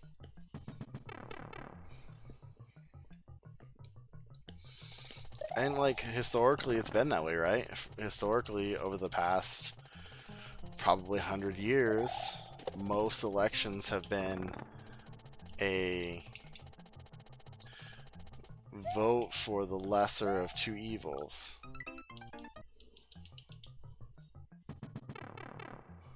It's part of why politics suck, and we don't have to get into politics, but anyways, like, I'm scared for what's gonna happen, right? I'm scared for the way that the country's gonna respond to however we vote, because like the country is so divided, right?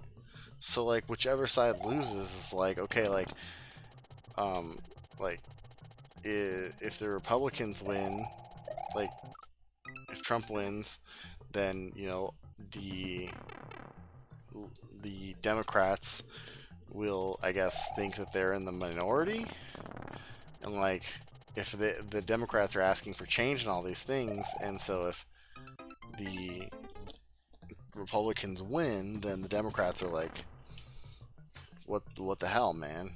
We're asking for all this shit, you're not going to give it to us.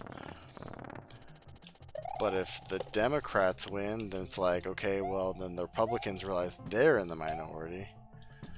And like we've done this before as a country, but I just in our current state, I think this is probably one of the most divisive elections, right?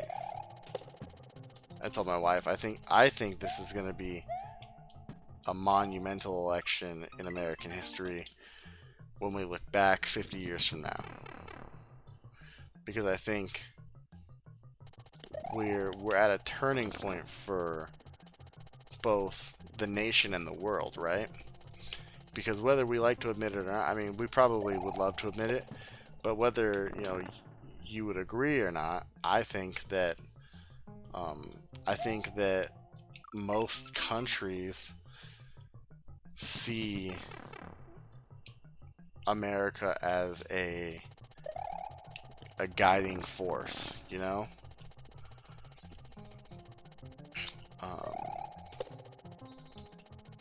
and it's not always true, right? But it is. I think we're definitely.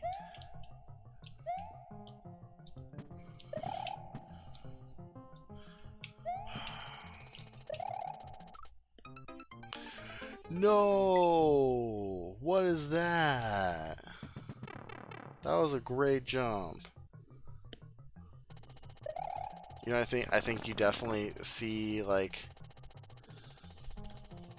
the U.S. wasn't the first to abolish slavery, but like the Civil War was. The Civil War in America was a big piece of abolishing slavery as a world view. The after the First and Second World War, the America kind of became this like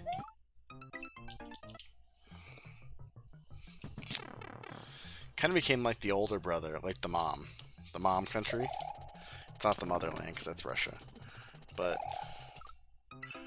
you kind of came into this like idea that like when the U.S. got involved, like we weren't fucking around. The U.S. The U.S. didn't win World War One, but was instrumental in the finishing of World War One. But then the U.S. did end World War Two, and I did say end as in not win. I know people will be upset about that. I don't think that, particularly in wars, there's usually not a winner and a loser there. There is a winner and a loser, but I don't know if that's necessarily appropriate to rule a winner and a loser for a war. I don't know.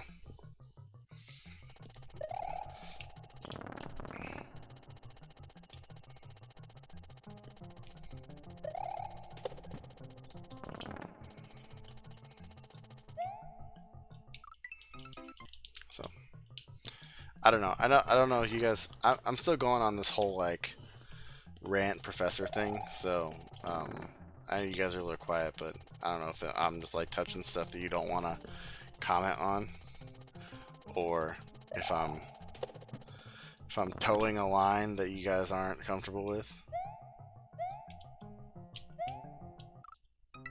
If you guys let me know if you guys want me to talk about something else. It's not controversial or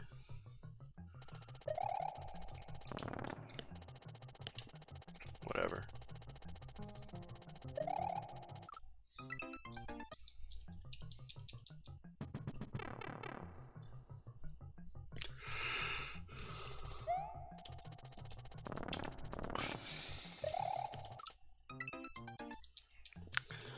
getting tired. That was a big yawn right there.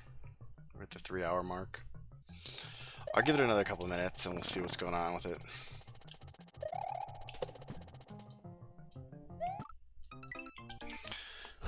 Every time I'm there, like, I just don't, like, for some reason I hit that muncher, like, every time when I don't, like, fix the screen scroll.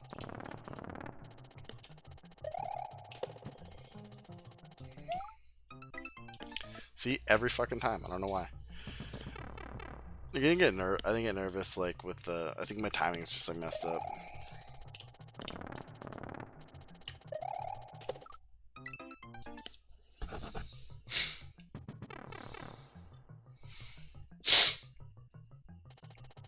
Yeah, man, I'm with you.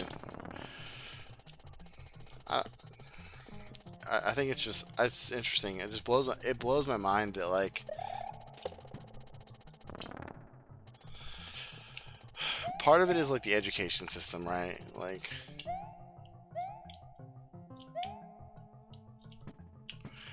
one of the biggest, like, things that's misconstrued right now is Black Lives Matter, right?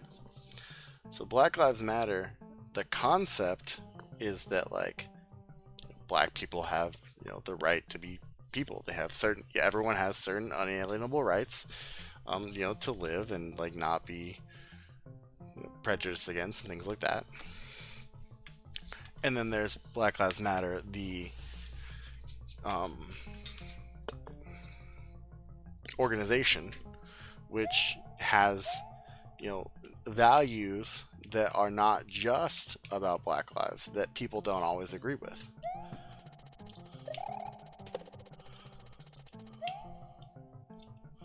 Oh my god, what is it? Oh my god. And so,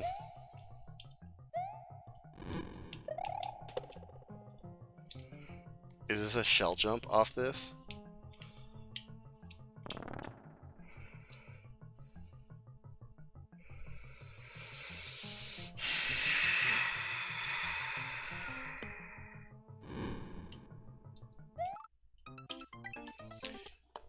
I could have just spun jump on that thing. So anyway, like, there's a difference, right? And so, like, people, the country is very uneducated, and they also, like, my mom is a big used to have a big problem with this. Is like, and a lot of the older generation is this way because people believe media, like, this is where, like, you get into the gray area of, like, what you should believe, like, and what you shouldn't believe. Is like, there's a certain subset of people that believe everything they read in the media. Like, it's in the newspaper, it's fact. Like, they have fact checkers for this shit. It's obviously gotta be true. But one, fact checkers suck. Most fact checkers suck. Your average fact checker fucking sucks.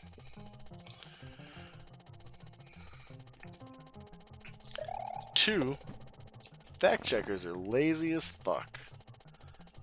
If fact checkers think that, like, oh yeah, like, I feel like that's probably right, like, they don't, like, some of them are good. Like, that's, like, your average fact checker sucks.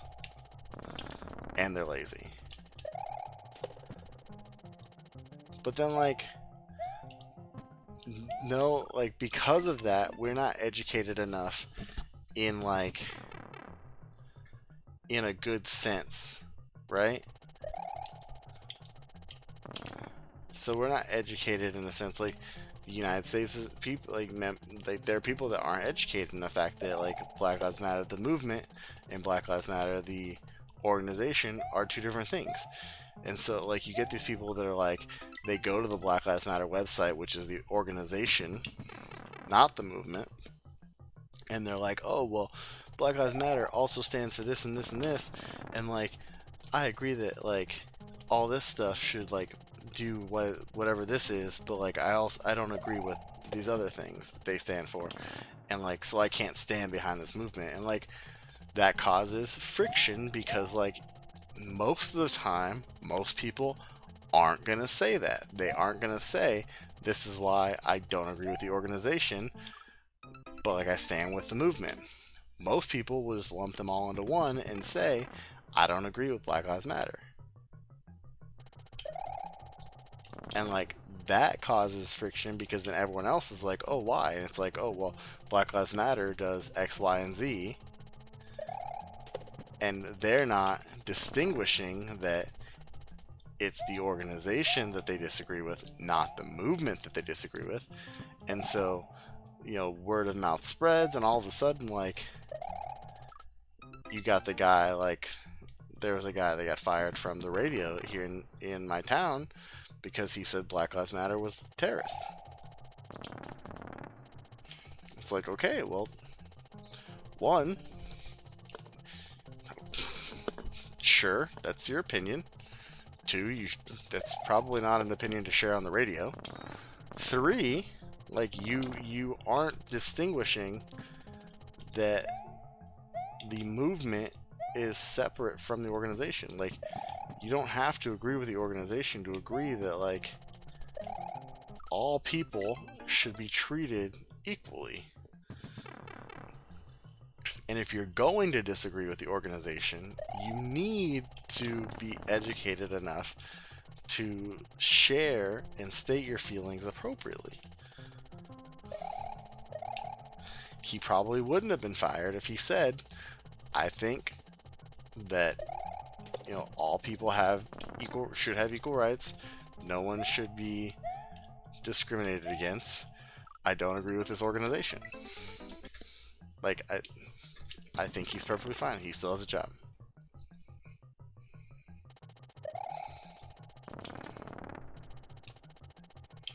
So, I don't know. We're cutting deep with politics and everything tonight. But I don't know. It's just like, this is one of those things. Like, people aren't educated. People are dumb. And that's like, it's one of those things where it's like people will just get this idea that they are right and everyone else is wrong in their head, so deeply ingrained. Like, and this is where, like, you get it, like, it goes into stuff that's not even like racial or political, right? It's the Karens of the group, right? You talk about Karens and Beckys and all that stuff. Like, you have a group of people in general that are so confident that their way of living life is the only way that anyone should live life. Is that everyone else, if you're not living your life exactly the way they are, you're not doing the exact same thing they want, you're not thinking the exact same things they are, then you're wrong.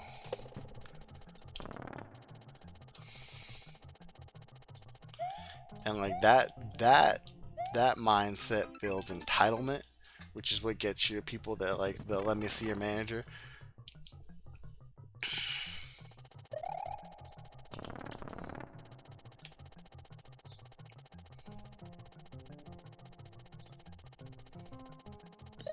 The one where you're working at a Burger King and some lady comes up and she's like, I want to order a box of chicken wings. And you're like, ma'am, this is a Burger King. We don't sell chicken wings here.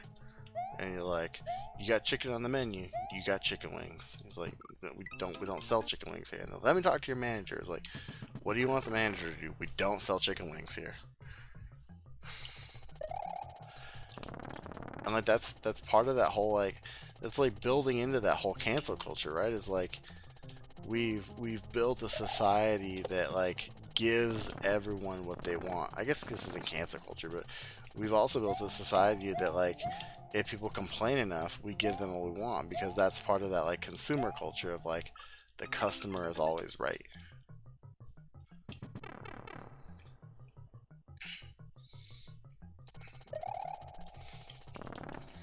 So we've built this stigma of like, if I complain enough and I bitch enough, they're gonna give me what I want because they're tired of me. Or, like, if I complain enough, I'm gonna get what I want because I'm right, even though I'm wrong. And like, that's the worst kind of people. Like, and that's entitlement at its worst. I'm annoyed because we've seen the checkpoint, but I can't play anymore tonight. I can't go much longer. I'm so tired.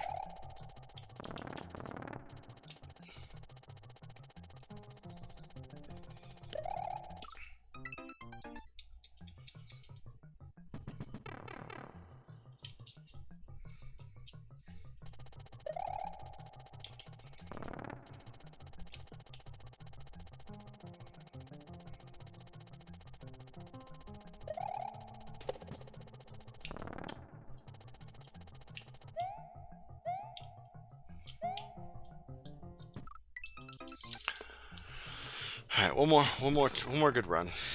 One more good run, and then we're done for the night. The section's kind of long, but it's not too bad.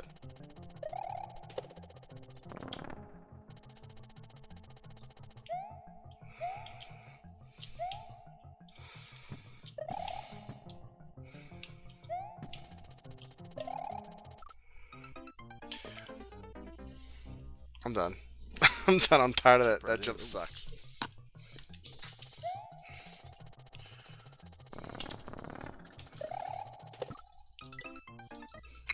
I haven't played this in so long that I don't remember what the strats are.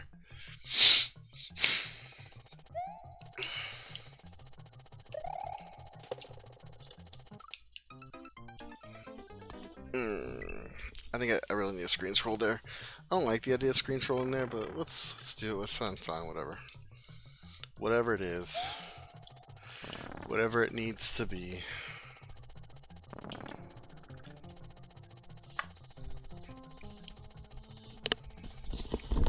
Like, my setup is like all angry today all of a sudden. Like, I don't know what it is. Just like, I don't feel comfortable. The cords are everywhere. The shorts, like, inside my hands. I don't know, man.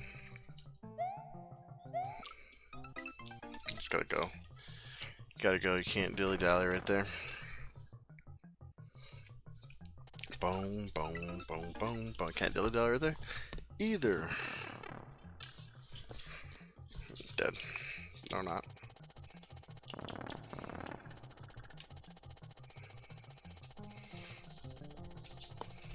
Probably go faster here, but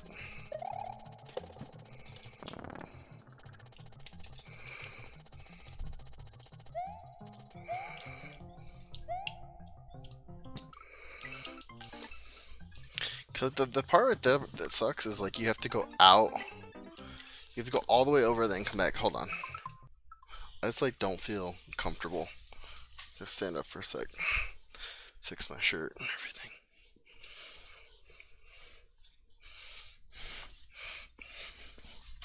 It's like one of those things where as you start to gain weight and everything, and then like I'm wearing shorts that I don't normally wear, so they're like the waistband is at an uncomfortable position, and then just everything else is just off, you know. Doesn't sit right. What's up, Sebastian? How's it going? Don't go this way. Did I turn that maybe? There we go. That's probably fine. What's going on, Sebastian? How's your day going?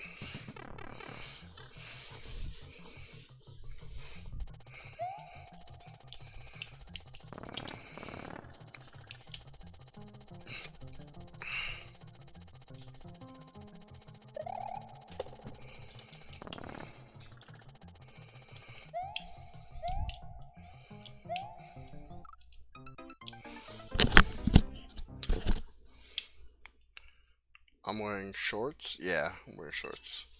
I wear shorts most of the time. Most of my life I wear shorts.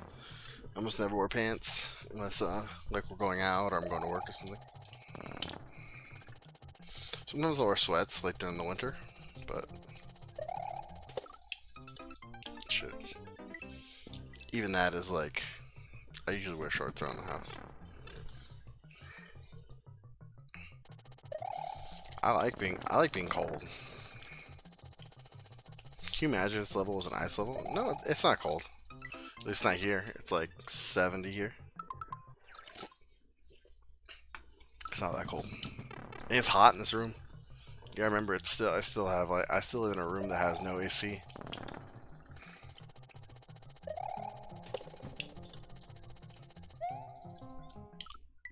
Oh, come on. I don't know why I don't get like the run that I need to get right there. Or whatever. I just don't get it from that.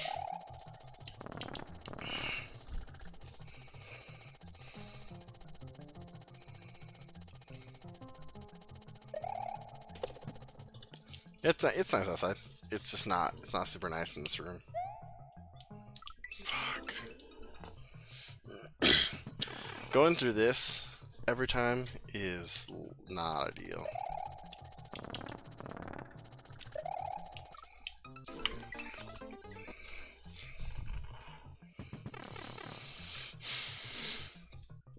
Yeah, I went to get water. It was nice outside earlier, but I don't know. I wear shorts like until it's like 40 degrees out, 50 degrees out. Shorts life, man. Shorts life. See, like what is it about the way that that camera angle is? That with when I'm screen scroll to the right, I like don't get any traction on that jump.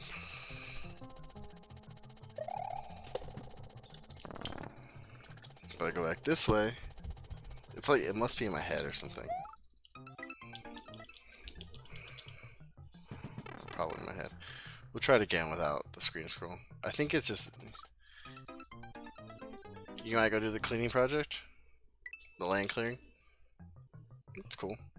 This will be the week to do it, man. It's gonna get hot again next week. It's gonna be up to the 90s again. The good old Arizona weather doesn't know what it wants to be. Pull back too early.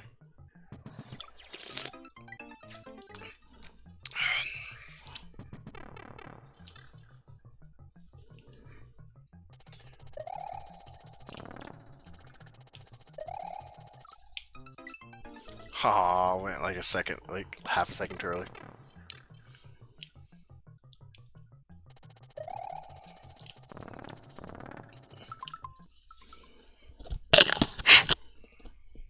Had some of my glasses.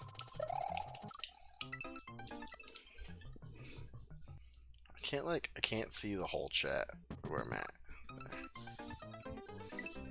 It's gonna be nice this week.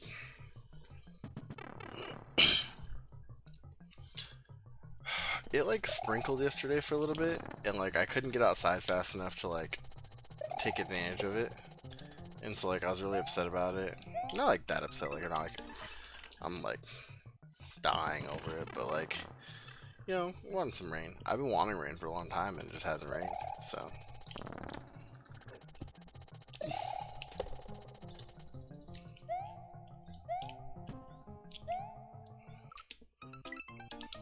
Dude, that jump right there. I just cannot get that jump. I don't know what it is.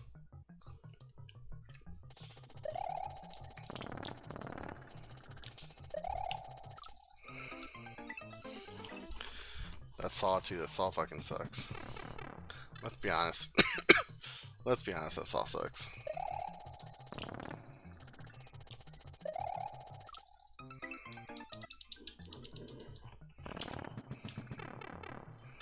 Hitbox, man.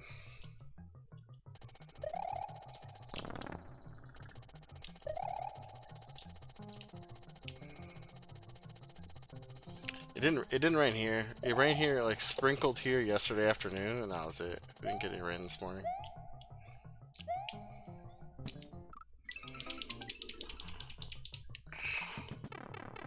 I don't remember what's after that, but I'm sure it probably sucks.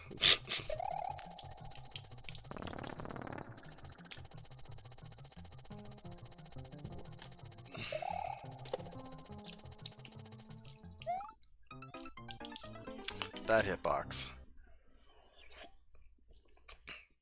I'm not even in the muncher hitbox. I'm not even in the muncher.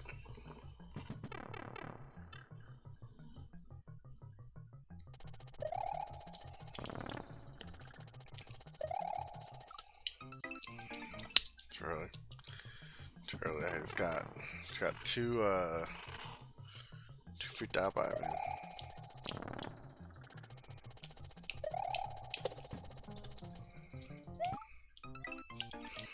One cycle that shit.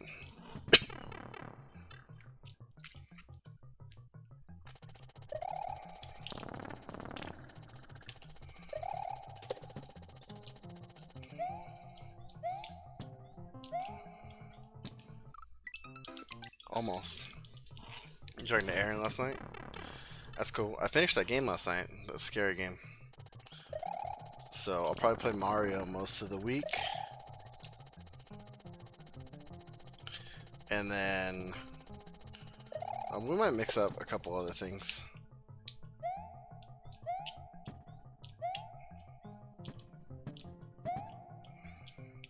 Yo.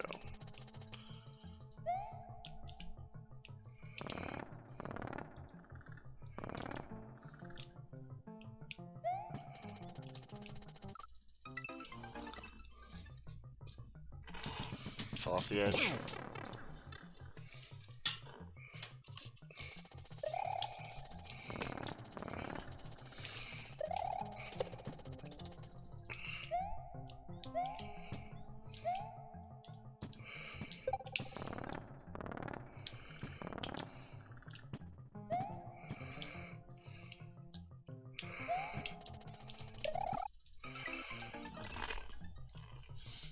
Gotta wait another half second.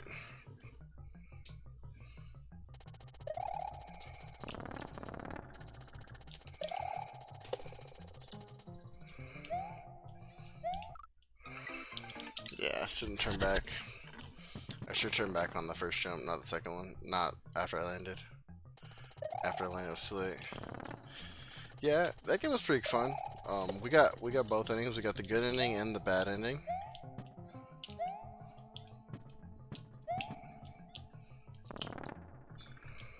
So it was fun. There's a game that's supposed to be coming out Friday called Visage that's supposed to be very similar, but also very scary. And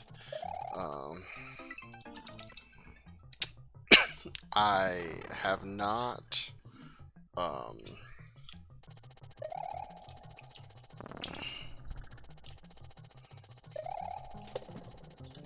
have not seen confirmation yet that it's going to be out on the Xbox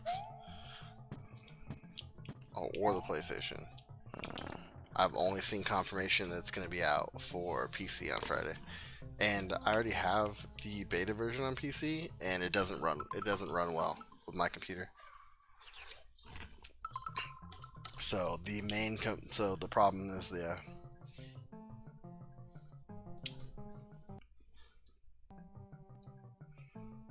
not used to the dark, yeah.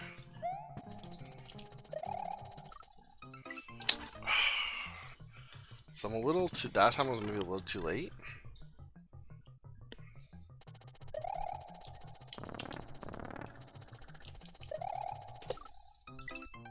But it was fun.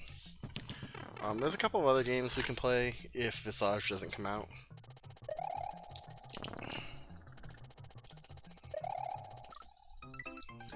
What is this hitbox, dude?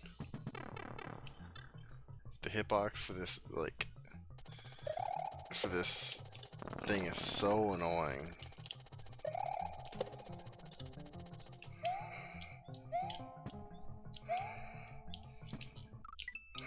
That's a regrab. That's definitely like a regrab kind of jump. So jump over, let go, jump, hold again.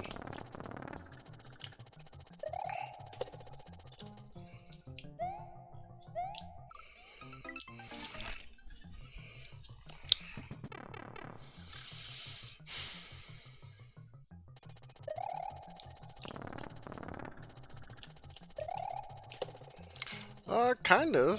I think like you look at it that way, like maybe, but I think you get you don't have like as harsh consequences in GTA as you do with real life. Like if you get in a car accident or if you get like shot at or whatever, it's different. So I think it.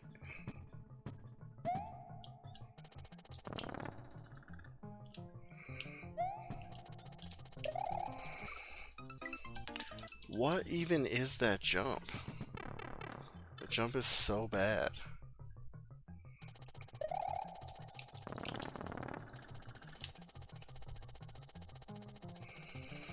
Wait.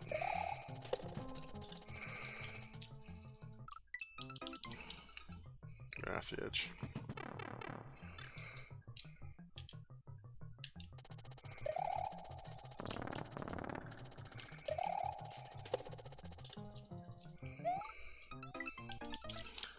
Dude, the hitbox of the Muncher and the hitbox of the Saw are like the two worst hitboxes.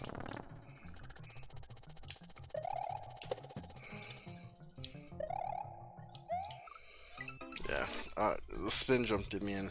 I hate saws. Or these grinder things, whatever you want to call them. I think they're technically called grinders, but I hate these things so much.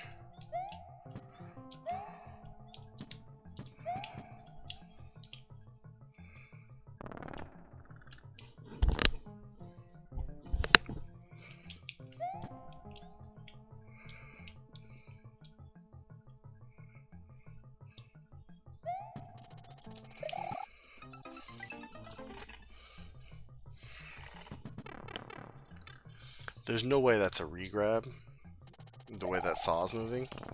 So it's just about when you need to jump off the thing.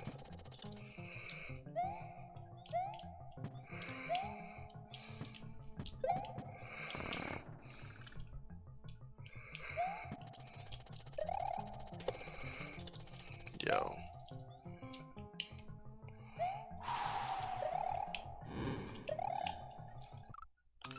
I overshot it. No. Damn. Okay. We can do this. We can do this. This doesn't seem that big. This doesn't seem that hard.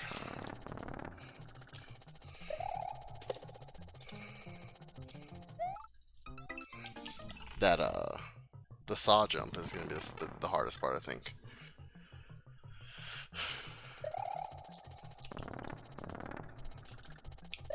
Yeah, they're getting ready for the PS5 version, man. Everything's in the Xbox One X version, the Series X version.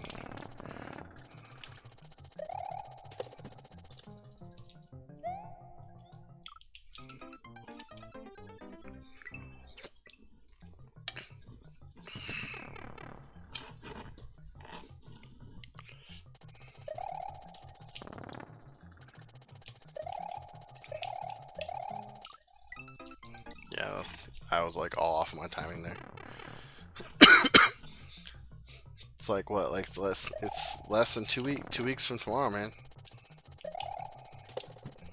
I'm guessing, since I'm getting both of mine in the mail, that whatever day they're coming, they're probably not going to come until the afternoon.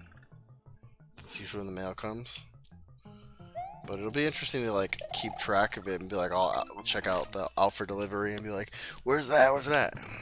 Maybe it'll hype you on like one of those ones where you can like see how many stops away it is.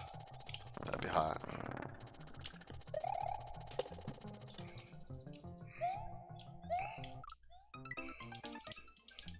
But yeah, I'll probably, whatever day I get it, I might do a stream. Depending on when I get it, I might do a stream, I might not. But I'm assuming that, like the servers will probably be like really bad that first day.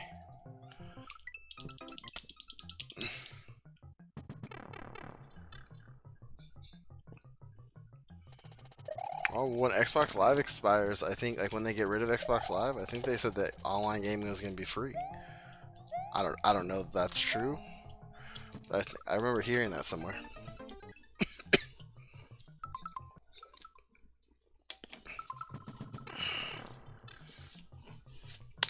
So the games I have pre-ordered already are, I have Yakuza Like a Dragon for the Xbox. I have Observation, the Observation game, or Observer. I think it's Observer. What something like that. I have NBA 2K21. Oh, a spin jump there. It works so much better. I have Godfall for the PS5. I have Demon Souls for the PS5. That's what I have pre-ordered so far. Cyberpunk will probably be pretty good. We'll see about that. Immortals Phoenix Rising comes out the first week of December. That's a game that I'm looking forward to getting. So there's a lot of good games coming out. I was kind of torn between Yakuza and the Assassin's Creed game, and then I saw what is that? Dude, that jump just sucks. I was a little torn at first about the Godfall. I was a little torn about whether I wanted Assassin's Creed or Yakuza, because that was like the only thing I was gonna get for the Xbox, because they don't have any like real Xbox games for launch.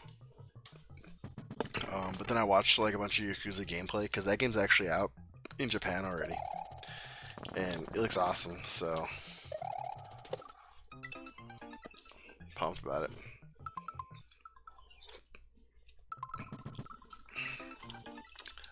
I'm also gonna play Ghost of Tsushima. Came out earlier this year. I've been waiting to play that on the PS5. So I think the PS5 is gonna get Doom Eternal came out earlier this year, and is gonna be out on the PS5 too. Is on the Xbox for free if you have Game Pass.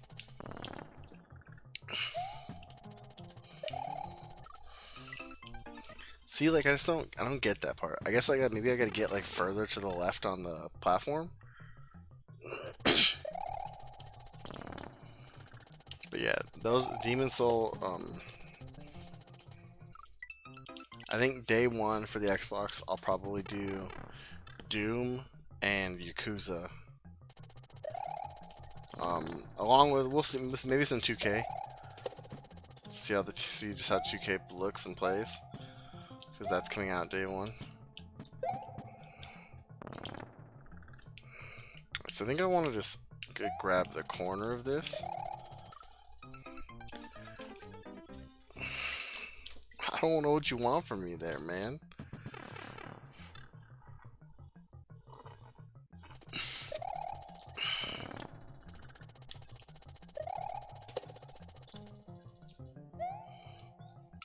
That's too late. So yeah, the Yakuza Like a Dragon, and Doom Eternal will probably be the things I play first on the Xbox. And then when the PS5 comes out, the first two things I'll play are Godfall and Demon Souls. Miles Morales is slowly like growing on me, but I'm not that big of a Spider-Man fan, so I'll probably pick it up like when it's on sale at some point in the future. I won't play it like right away. Ooh.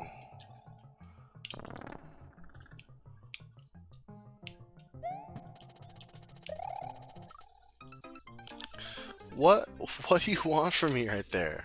I don't know what you want from me in this jump. It's so inconsistent with whatever I'm doing.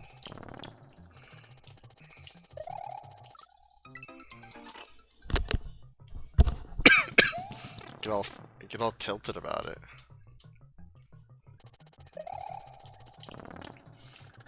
Yeah, I think the games that I'm looking forward to from the current gen on next gen are Ghost of Tsushima and Doom.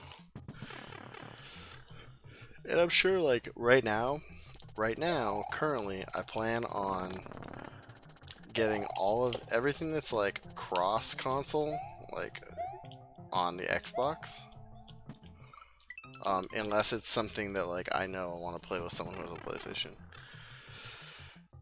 But based on like the way everything is, like PlayStation will have better exclusives, but games will probably run better on an Xbox. And Xbox has the multiple quick resume, which I think is super important.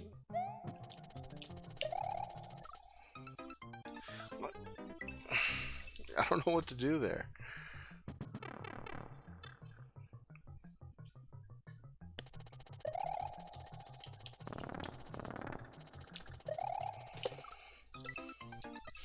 I'm too slow. Scrolling the screen.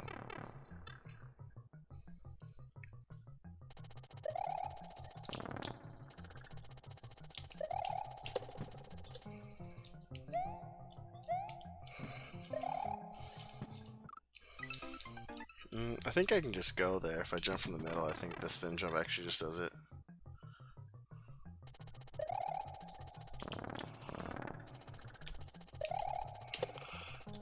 Yep, we are. Hopefully, well, I mean, not hopefully, but I mean, hopefully we get them. We are getting them. It's just a matter of when we're getting them is the question at the moment. I'm guessing I'm going to get, like, there won't be a delay in Target because they already charged my wife's card for the Xbox, or for the PlayStation.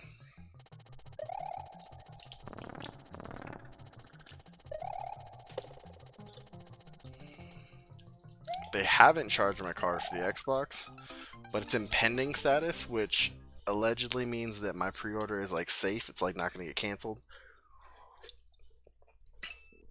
And they're getting ready to ship things out.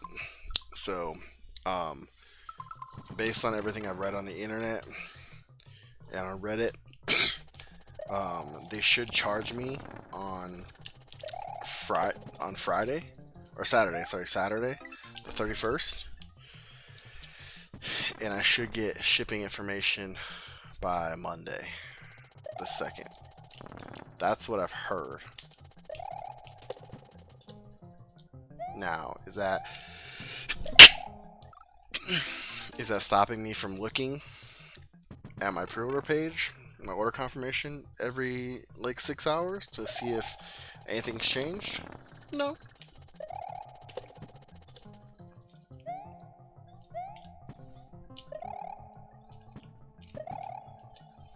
But, well, the Xbox comes out November 10th. The PlayStation comes out November 12th. I fucking despawned it. It wasn't even there for me. It wasn't even there for me. Forgot to screen scroll back. Yeah, the Xbox comes out November 10th. PlayStation comes out November 12th.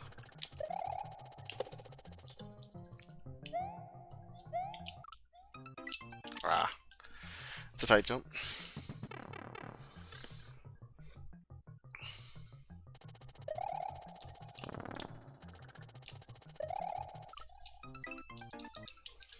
I'm getting lazy. Getting lazy. Yeah, I'm hyped for it, man. I'm a little upset that like I said, I'm like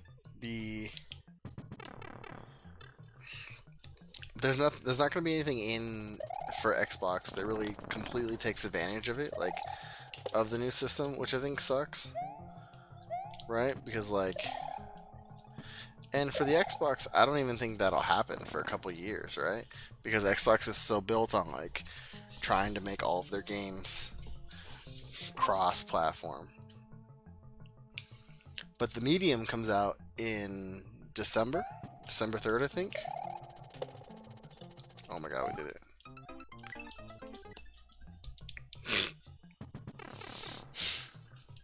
The Medium is the first game for the Xbox that's going to come out that's going to take full advantage of that. We will play that day one.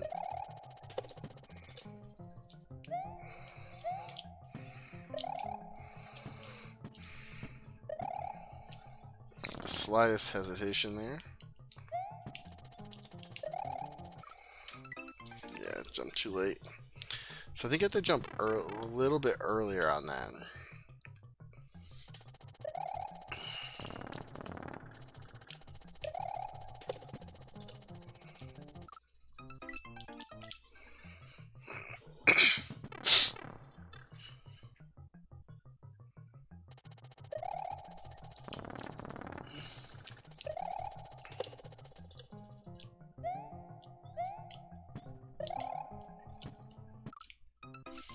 Awkward.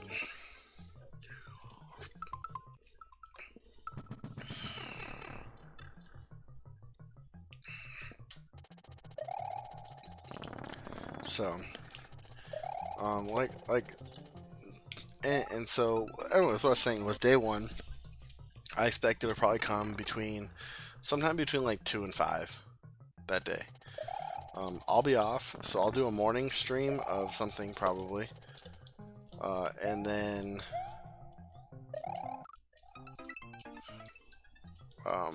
depending on when it gets here, we'll see what's going on, like what time. When it gets here, I will record an unboxing video, but I won't do like I won't stream it. It's cool.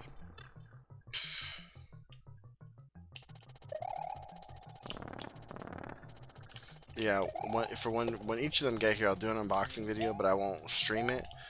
And then I get the system set up. I'll make sure everything works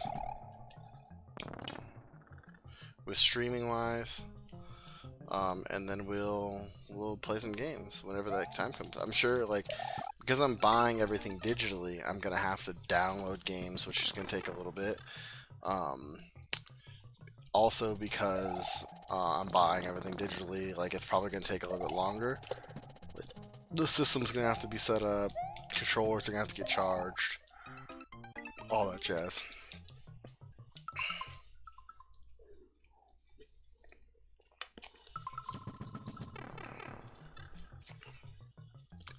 Hopefully I have a nice cool new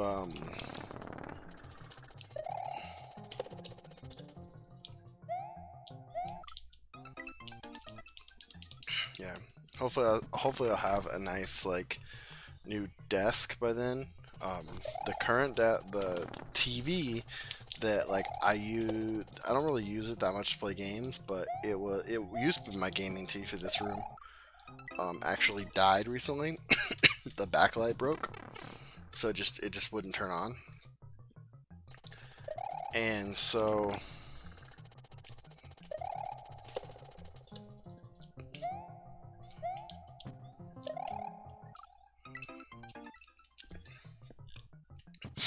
so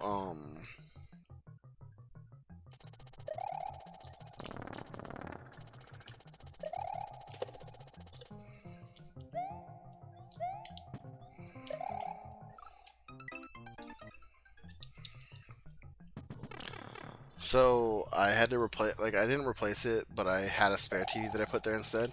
But it was stuck on a TV stand, so I'm gonna probably get rid of the TV stand and get a desk made. And it wasn't gonna make it.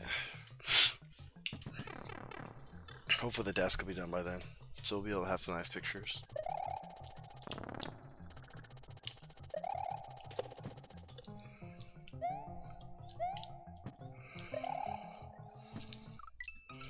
Can I just get back to this part? I would like to get back to this saw so I can jump and then die and be pissed off about hitboxes again.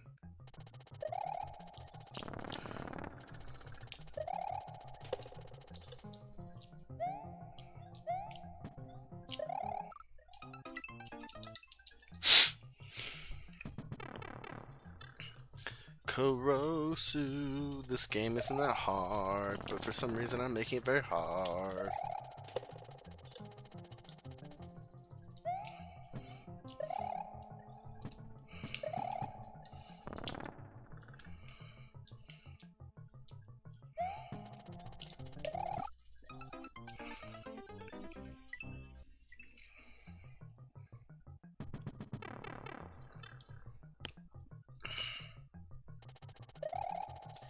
I'm gonna try something different this time.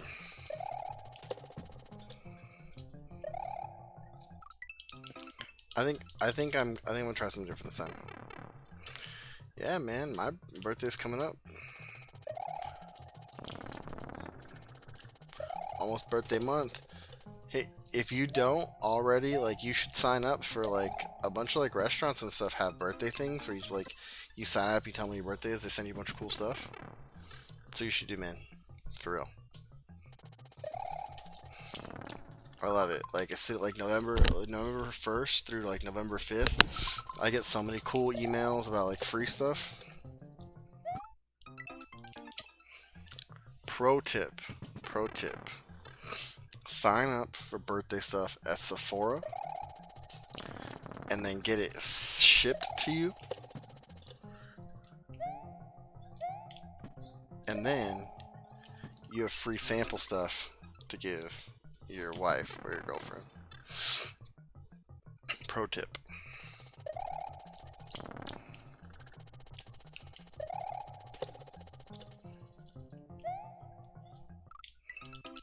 Oh, I respawned that thing. That was kind of cool. But yeah, free stuff on your birthday is awesome. I would have to, like, sign up for some more. Like, see if there's shit. I went too early. See if there's other stuff I can sign up for.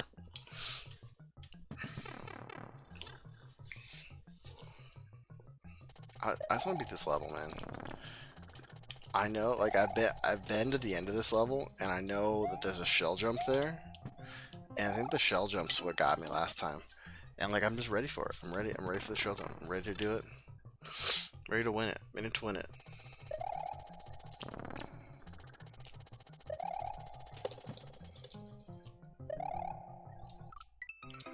Boom, boom, boom, boom.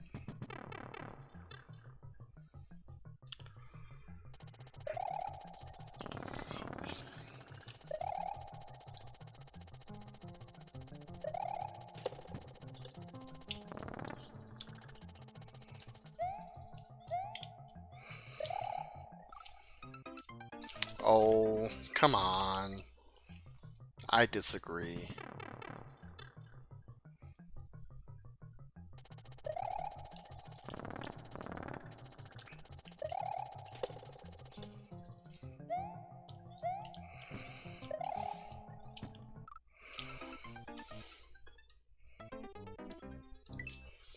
Boom. That's cool.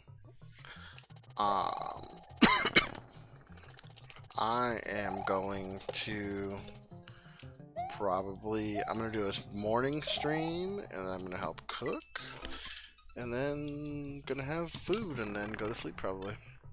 Maybe do an evening stream, we'll see.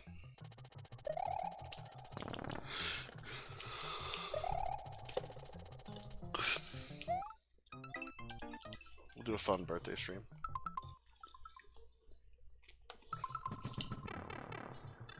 Birthday / Thanksgiving stream. Maybe we'll play something special.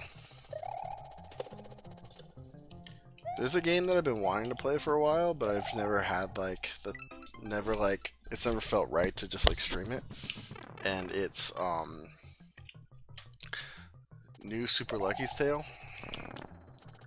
Might have to like pop that bad boy open soon. Cause I'm pretty sure like once I start streaming it, like I'll just keep wanting to play it all the time because it seems really fun. Nice fun platformer. Ukulele too. Ukulele seems like that's fun. The Impossible Lair is kind of nice. Check that out.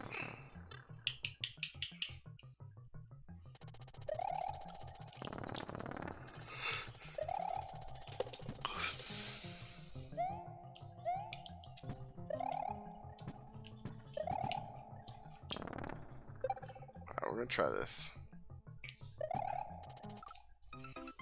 That did not work.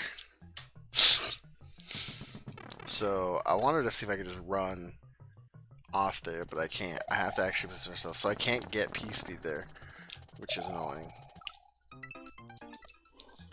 Should've just waited for the bounce back. Should've just waited for the bounce back. Excuse me. Oh man.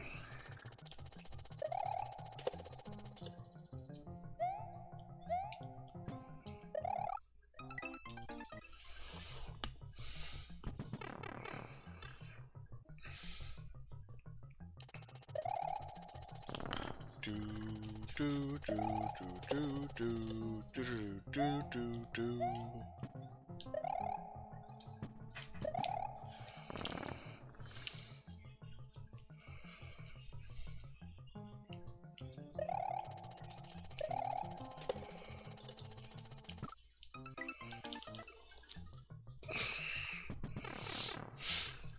We're getting there. I mean, we've gotten to that platform twice recently.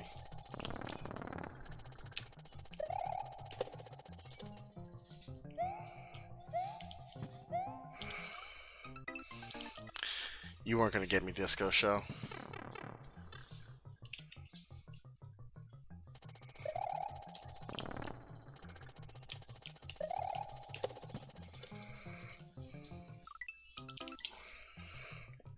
If I was exclusively a Mario streamer, I feel like my name would be Disco Show.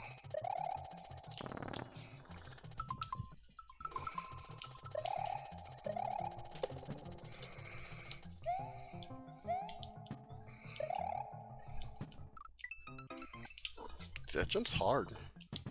the turn back on that, like the guiding you into the hole, it's hard.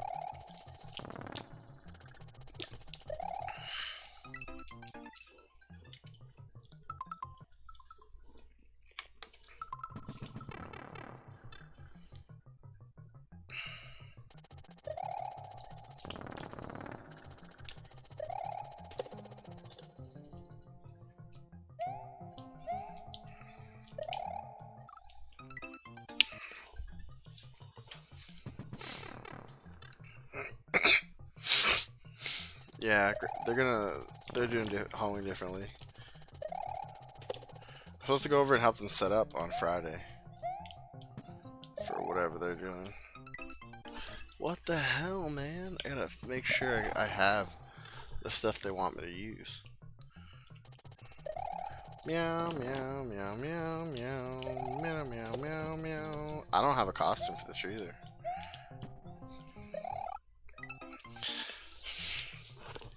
Also, don't forget, on Halloween, probably in the morning, we will be doing our giveaway drawing on stream.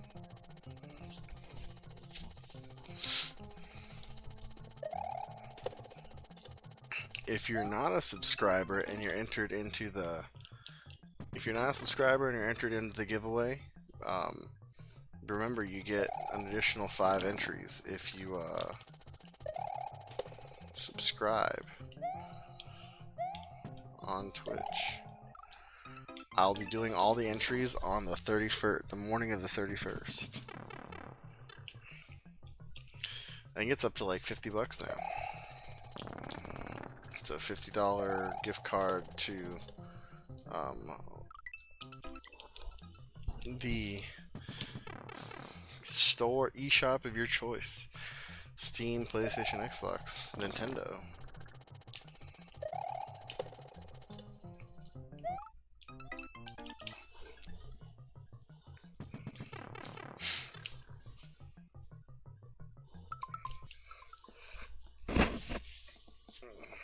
Let's see.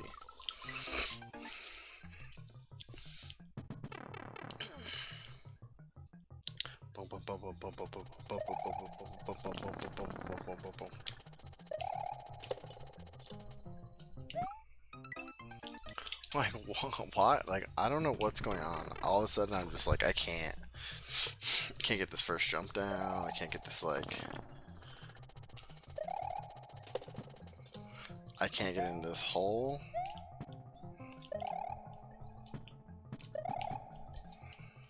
I'll probably just do it, I'll probably just draw out of a hat. I'll write everyone's name down for every many entries they have and do it out of a hat.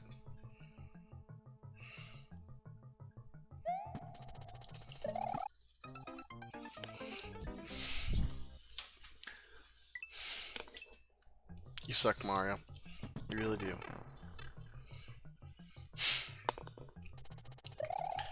I know it's not a regrab. Like, maybe it's a regrab, but I'm pretty sure it's not a regrab. Dude, I gotta blow my nose here in a second. Next death.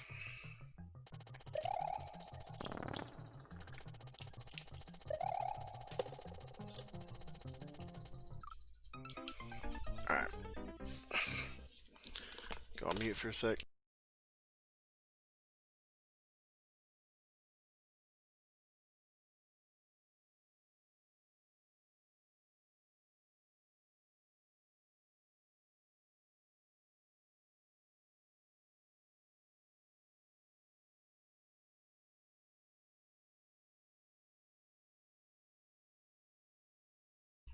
All the allergies. I think they're gonna sit outside. So normally they sit inside and they have people come to the door and ring the doorbell and everything. This year I think they're gonna sit out in the driveway. I have a projector TV, like not a projector TV, but I have a projector that they want to use, and they're gonna sit in the driveway and have like a stick to pass out candy, so they don't have to be near anyone. Come on, I was on the corner. That's crap, man. That's complete crap. What the hell, man? Like, my nose is like itchy, like all over the place. Good.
Nope. Didn't work. Didn't work.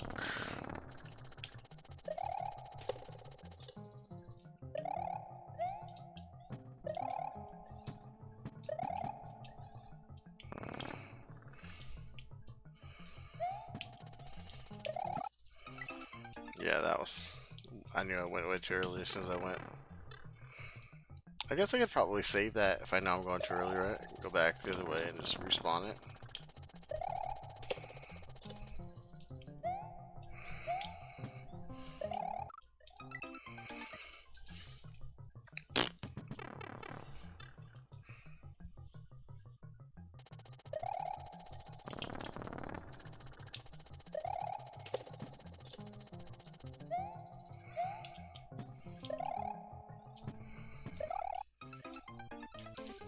That's the first time I've died there, so that's good. Good old fashioned. I was being impatient. Being impatient.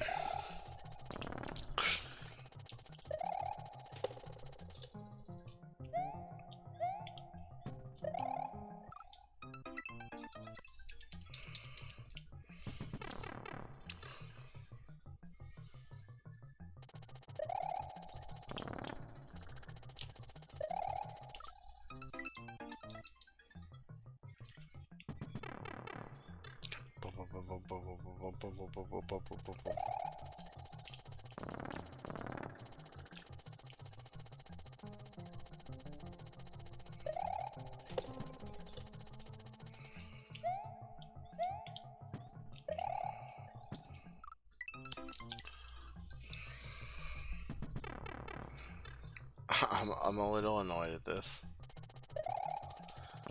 But I mean, I'm okay. Like, I'm just like...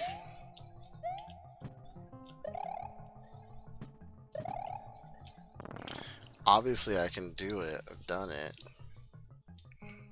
It's just a matter of doing it at this point.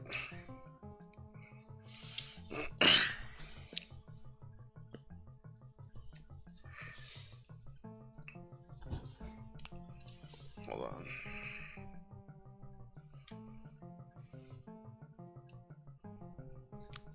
Where is it?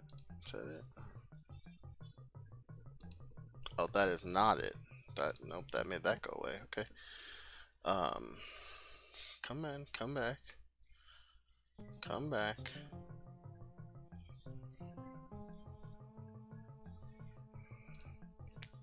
Okay, alright, that's better.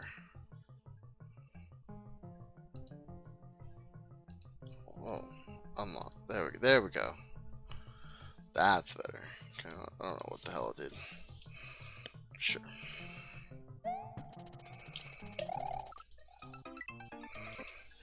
Too long. Took too long.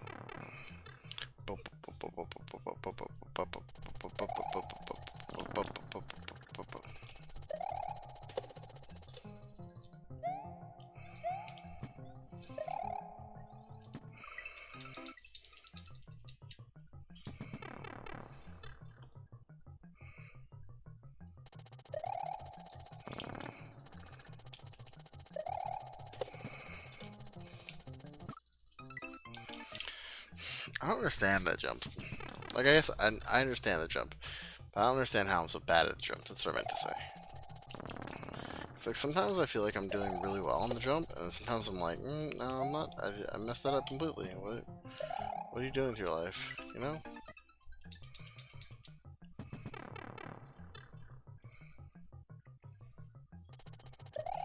We've now almost done an hour of Korosu, and we're not making any progress, so...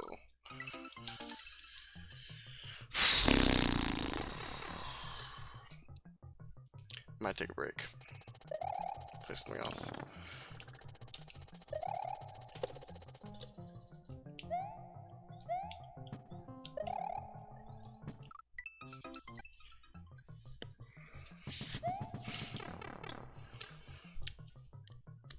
Give it like 2 more minutes, and then we'll do maybe some... either Fell Seal or Legends. Legends of Heroes, probably. That's a completely different controller, though.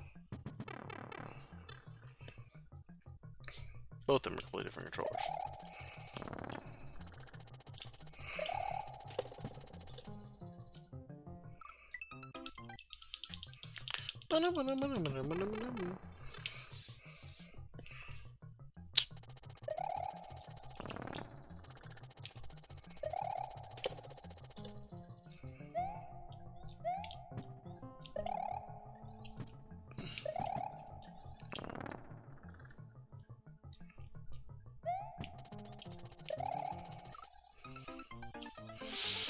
Okay, that's it.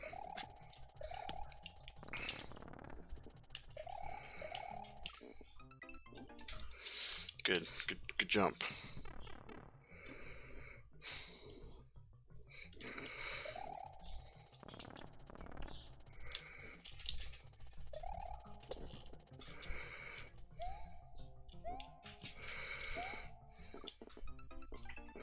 Good call.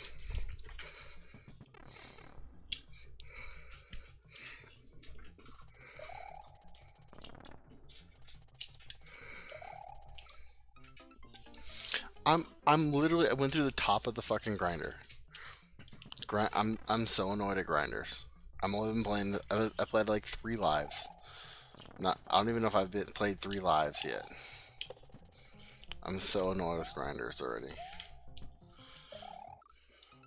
Like, I'm so annoyed with grinders that like I was gonna put grinders in like hack. I might not put grinders in hack because I'm so fucking annoyed with grinders. So I'm so annoyed with grinders. What's going on, Sebastian? We're back playing Korosu again.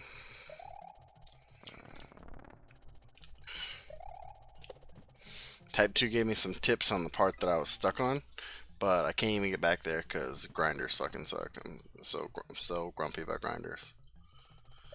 I thought about just doing jump instead of Korosu, but then like, he was telling me like, oh yeah, when you get here, just do this, and like it should work fine. And I can't even try that because I keep dying at this part. Like, if I was dying like this jump right here, like messing up this jump, I know that jump is tough. I know I'm not doing good at that. But like, when I'm like doing something with grinders and it's like I'm jumping right through this fucking thing, like it's just murdering me right through the thing. Yeah, too late. Like that's what I'm bummed about, you know? Boomed. I'm Boomed. Yo, Casper is live right now. I should have popped in on him. We'll see if Casper's still running things when we're done with this tonight. Push this over here actually. I don't know what I'm doing. I don't know what I'm doing in my life. Move back over here. I don't know why, like, all of a sudden it's just like, oh, hey, there. Is that better? That's probably fine. If I don't move, it jumps right over me?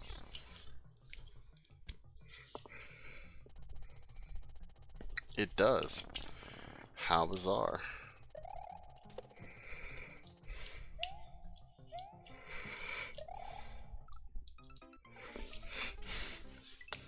it up more. I think it'll be fine.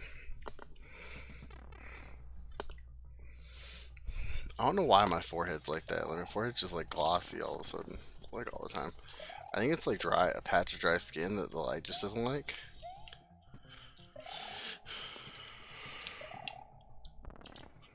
Alright, so right here, and he said just screen scroll right and then go.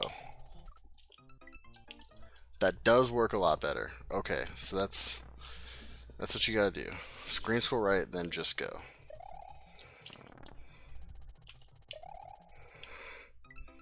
Yeah, that was bad. Early jump on my part.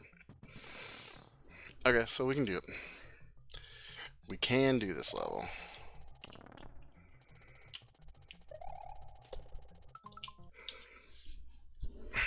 Nose, man.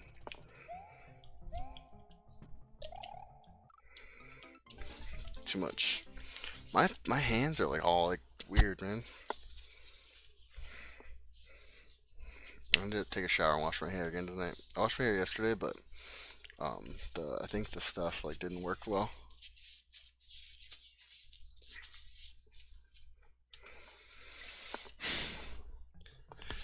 My wife and her grandmother are watching Unsolved Mysteries right now. They're watching the first season. We watched one episode of the second season so far. Or the second volume, I guess is what Netflix is calling it. But yeah, it's pretty interesting. I'm like, I love crime stuff. Crime stuff is very interesting to me. Makes things very, very interesting.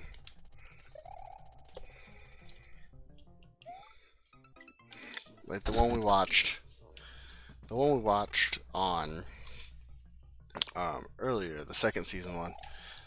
Like it's just nothing. None of it made sense. Like the first stuff, like 20 minutes or whatever, they were talking about how the police thought it was a suicide because X, Y, and Z happened, and like you kind of like, oh yeah, that could be a suicide. And so you're going through all this stuff, and it's like none of the things that they're talking about, like that right there, that was bullshit. The hitbox is stupid. But like none of the stuff that like happened outside of like the original like 30 minutes they investigated the scene made sense. Because like the lady was at church and she left the church, and then like they found her car in the church parking lot.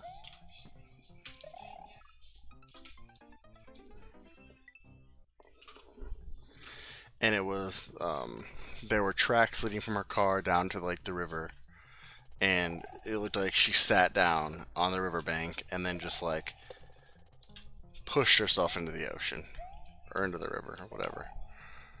I guess it technically is part of the ocean because the river goes through the ocean. I don't know, whatever. And so like the car was locked. Her purse was in the car. Like they did, like none of it made any sense or whatever. Fuck. I was trying to go too fast.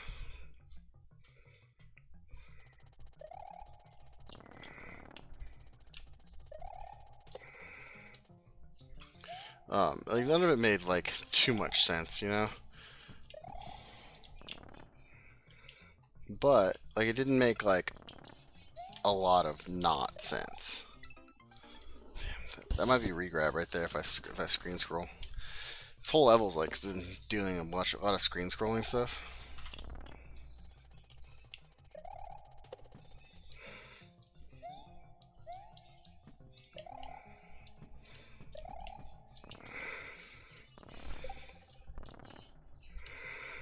There we go. Back on Luigi. Ah. But yeah, they're like, oh yeah, well she went down there and she sat on the ground and she killed herself.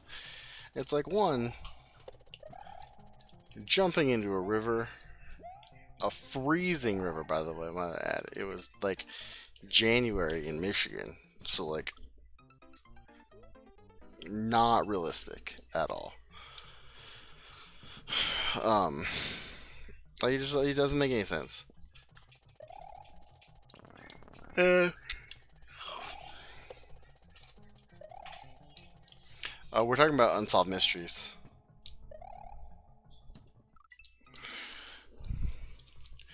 They claim this one that I watched. La Error, yeah. Um, the one that we watched tonight, like they were like, oh, this lady like went down to the river in January in Michigan when it's freezing, and just like drowned herself in the river. And the authorities are like, oh yeah, that seems plausible. But then like they hired a special investigator, like the family hired a special investigator, and the family's like, yeah, like half the family was arguing with the other half of the family, and like they all wanted each other dead over some money, and then also like her brother was making really bad deals with people and also owed a bunch of people money. And the police department was like, yeah, that's why she was stressed and killed herself. It's like, no, those are motives for murder, dumbass.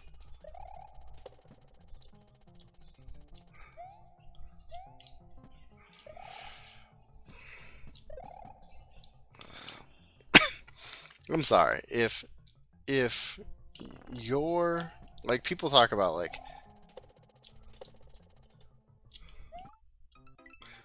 how did I make that jump? I've done that a couple times and I just have not been able to do it.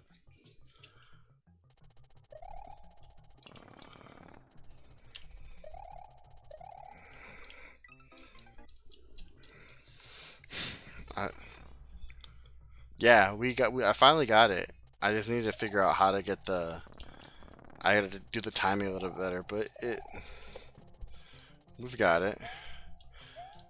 That jump right afterwards, though, I didn't have trouble with it the first like 3 times I got there, and the last like 3 or 4 times I've gotten there, I've like jumped right into the first muncher somehow.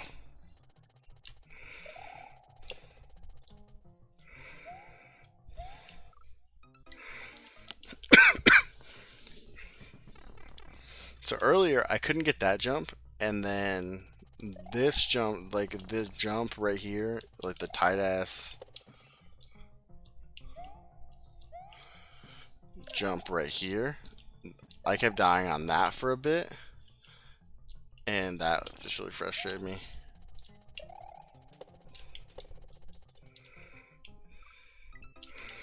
Right off the edge. Alright, so that's what I need to do. I just wasn't fast enough there. Just need to wait a little bit more. But I gotta get that running start. This whole level has been screen scroll after screen scroll, man.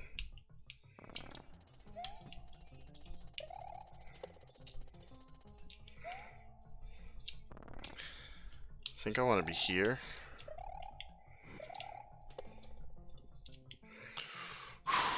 This is the shell jump that got me last time, right?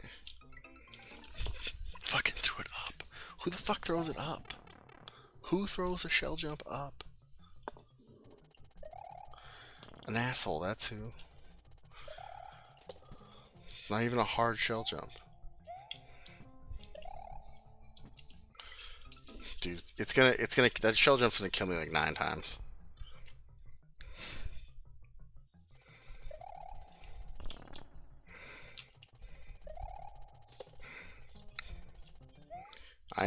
I'm a champion. I'm gonna clear this level. I'm gonna clear the next level, and then we're gonna go to you, and you're gonna clear. You're gonna at least get the checkpoint in Aokigahara, and then we're all just gonna celebrate.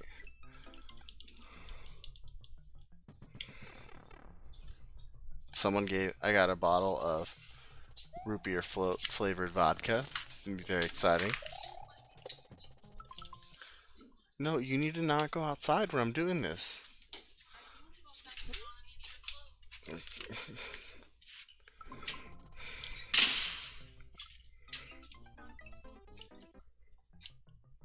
Yeah.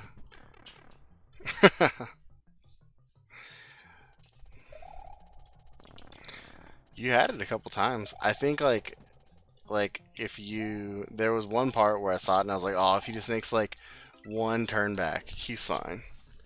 Let's see. If I move this way, is it... Yeah, see if I move it out of the way. I don't know why, like, all of a sudden this isn't working. I think, like, my camera's, like, got messed up somehow. Is that better? If I sit here. So she won't complain about the door.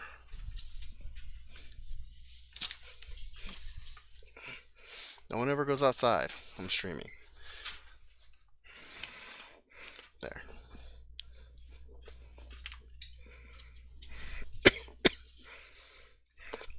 You're living on the edge of sanity? Yeah, that makes sense.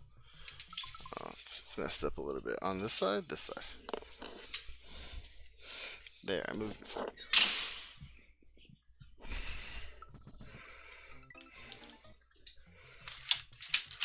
I don't know what's going on. Like, it's like...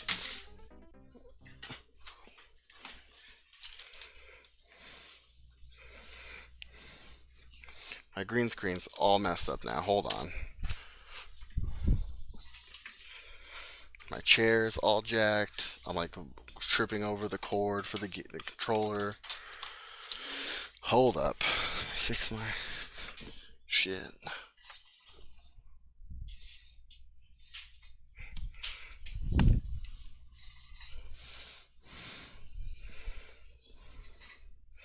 There. That should be better. Dude, I was like, I thought you had it, man. I really thought you were gonna have it. Just like I thought I was gonna have this. Thought we were gonna get it. We're gonna get it. We're gonna get it. Got some time. I got like at least an hour. At least an hour, maybe more. I didn't move this though. I really want to move it right here, but then I can't see. Like, I guess there. That'd be better. Because I want to be able to see my face to make sure I'm not like invisible. Because my camera likes to make me go invisible. Yo, I think we're back. I think we're good. We got this. Stress level low.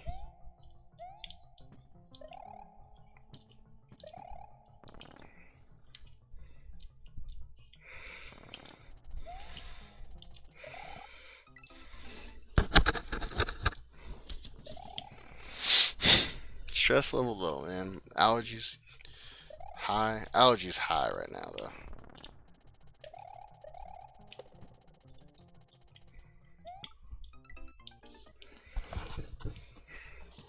I guess my anger, the anger that you had, man.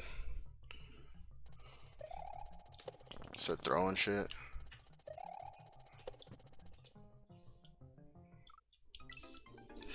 Dude. Can I just beat this level?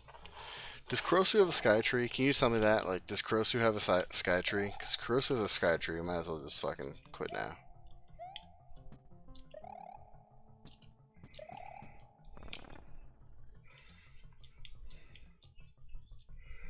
I don't mind other levels. I fucking hate sky trees.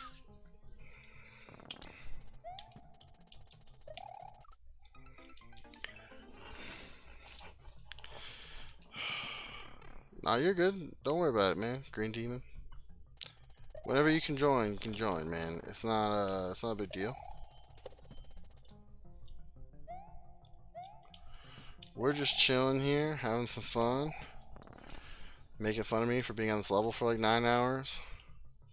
My computer needs a desperately needs a reboot. I can't make this fucking jump. Like it's lit, man. It's lit.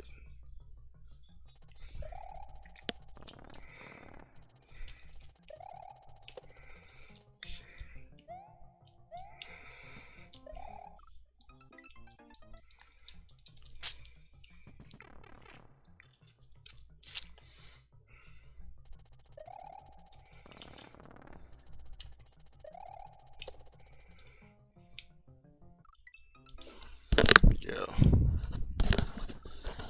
Just kill me. Just kill me.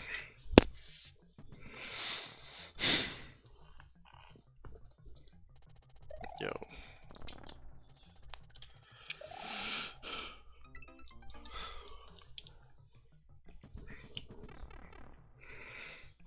Just do it.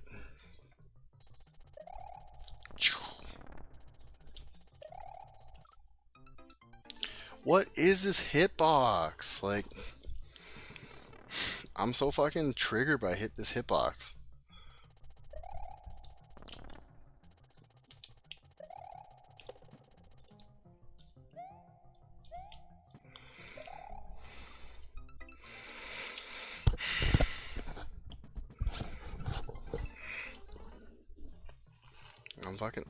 I'm frustrated right now, man. I'm frustrated. The level is frustrating. The whole green screen thing's frustrating.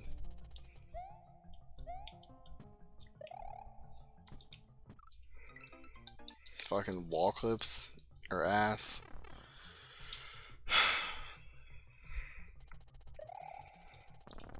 It wasn't even that bad of a day. Well, there was one thing about the day that kind of sucked, but other than that, like, work was good.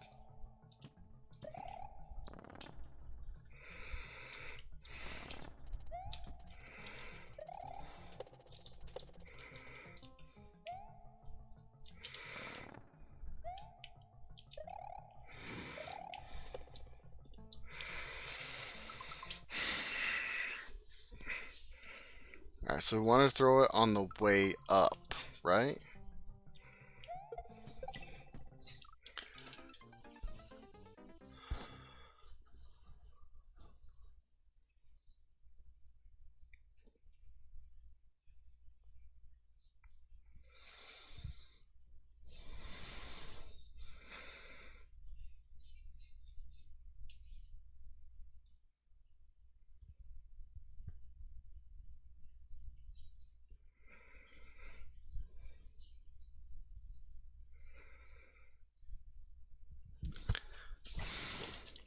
Fuck this game. God damn it. God damn it, Chris G. Oh, man. Oh, dude.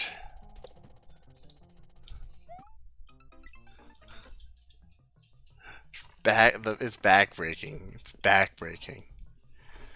That was, I mean, that was like, that's one of the first ones that, like, got me, that I was just like, I hate you so much, Chris G. Oh, I'm okay. I'm okay. We're okay. We're okay. We got this. This is the run, right? This is not the run. This is the run right here. Probably also not the run, but whatever. Dude, Chris G.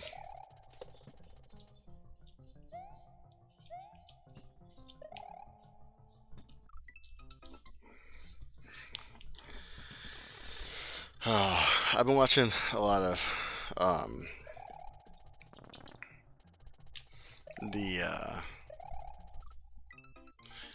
been watching the Juz Cooks Carl vs. Juz levels on YouTube. Is that gonna break this? Oh, that's good. It's just my clip was showing a little bit in the corner here. There we go. I was watching some of the Carl vs. Juz levels on YouTube, and Carl put the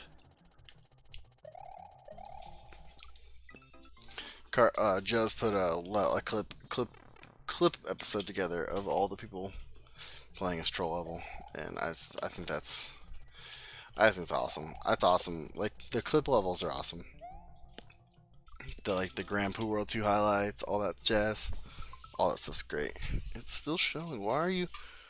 Oh, now you're just gonna tip over? Like, what are you stuck on? Holy shit. Dude, my green screen is, like, acting like an asshole right now. There. Hopefully that's fine. You fine? Are you fine? You're good?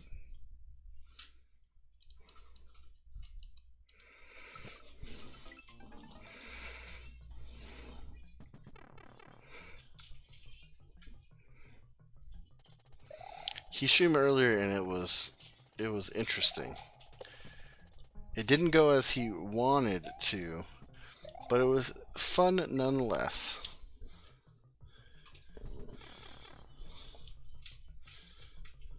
and we learned that um, we learned a lot of things. We learned that fishing boosts suck. We learned that Type 2 really does not like horror stuff.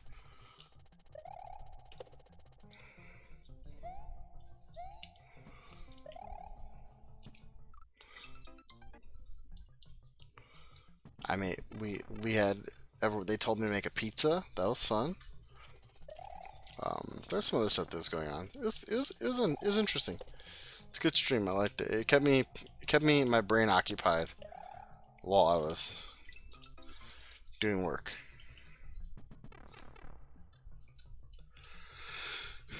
I think you gotta take it. You might have to take it a little less seriously sometimes, man. I can see the anger sometimes in the fishing boo, and the frustration.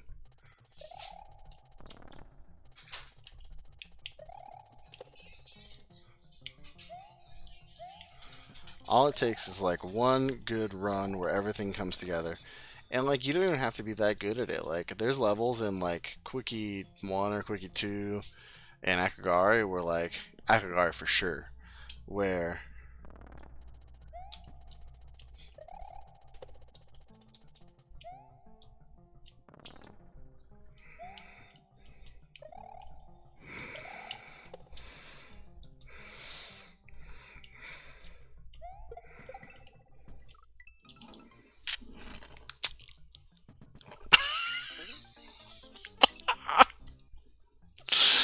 oh man.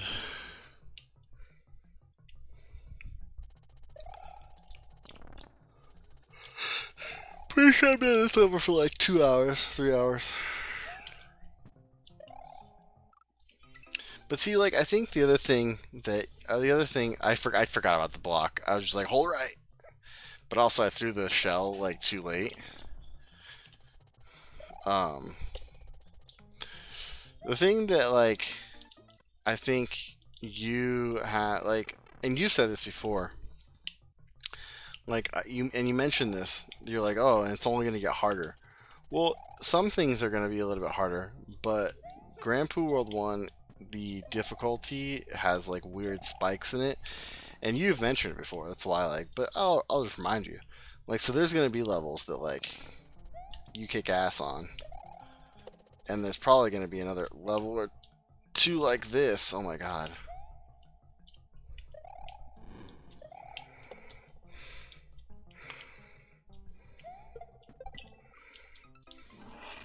I pulled back. I even pulled back that time. What am I supposed to do there? Just like...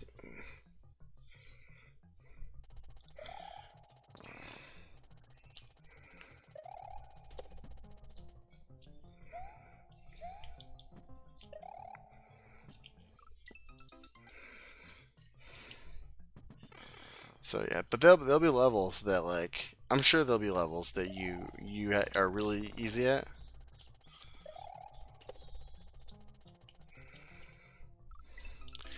In before I pull too far left, and then down the hole I go. Oh, you never answered my question. Is there a sky tree in this game? In this hack?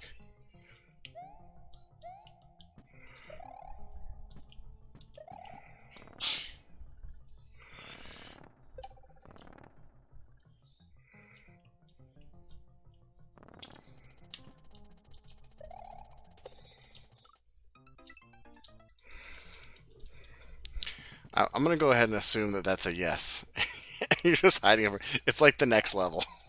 You're like, yeah, the next level's awesome. Sky tree.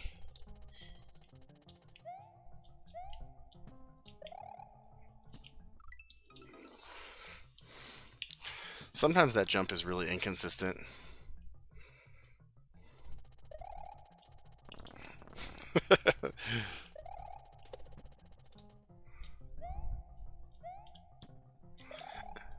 I like this hack actually. It is a like one step up from Akagar, I think.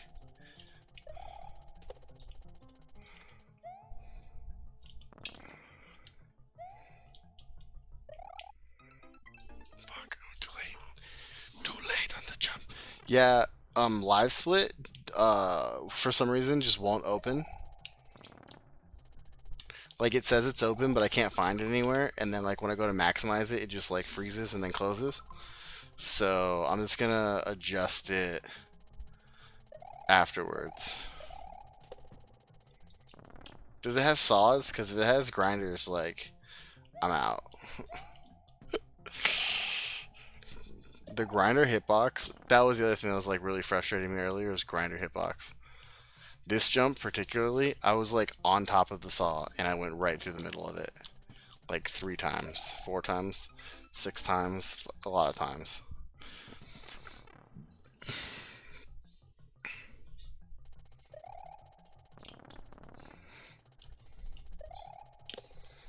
But yeah, normally I just leave my like live split up and running, or like not up and not running, but I leave it up on my screen.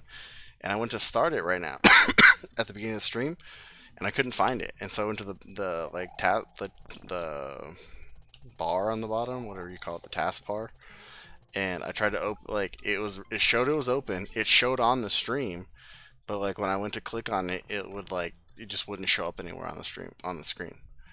And then um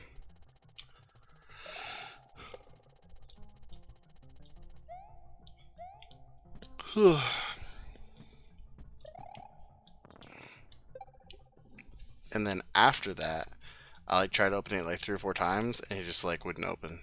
I killed it in the task manager scheduler. Killed it everywhere that I could think of it. And it just won't open.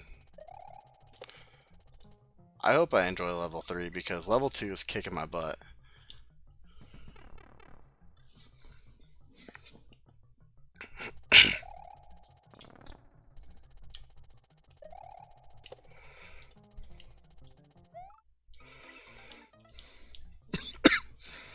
So I kind of thought about like, I mean, I'm not ready for it yet, but I'm like pumped for like when I'm good enough to play Grand Prix World 3. I like watching you play it. I like watching other players play it. I'm not good enough. I tried like playing through the first like section, going too early, and I was getting so frustrated about having to go back to the overworld.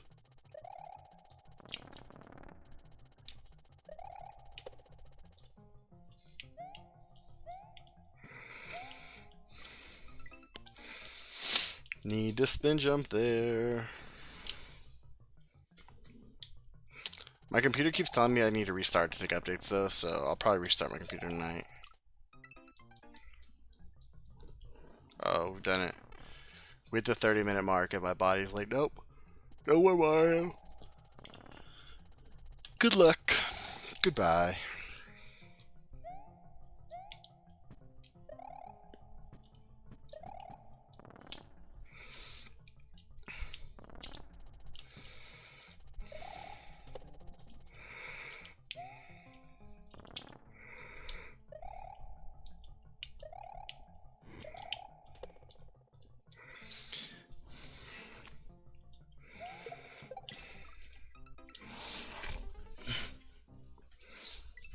I'm beginning to think I should just go, like I should do a regrab and just fucking go forward. Go forward.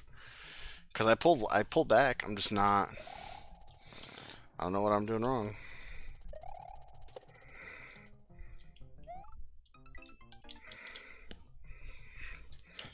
Boom, boom, boom, boom, boom, boom, boom, boom, boom, boom, boom, boom, boom, boom.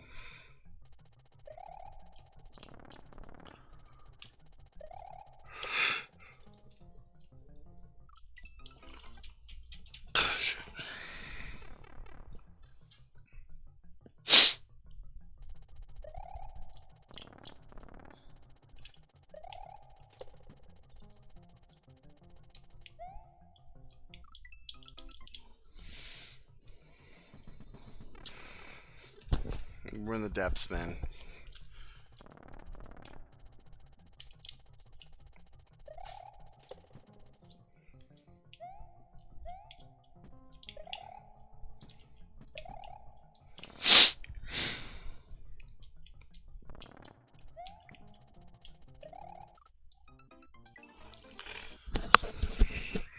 I don't. I hate that section. I hate that section. I hate the section at the end. I just Chris G. You're an awesome guy. This level sucks. The last level also sucked. Or was it the Akagara? Shit. I don't know what I'm doing.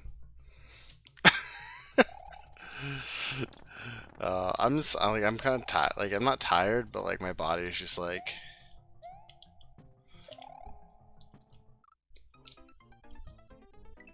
not responding. We'll get it.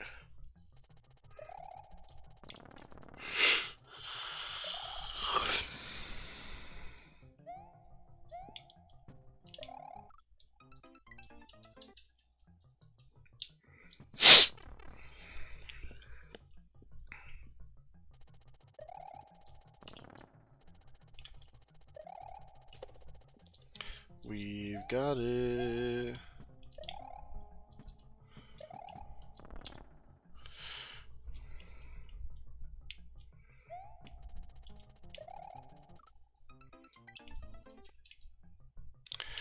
I just completely forgot to screen scroll. So that's that's where I'm at right now.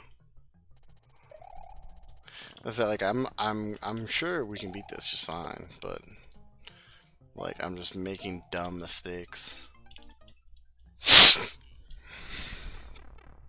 Allergies are affecting me.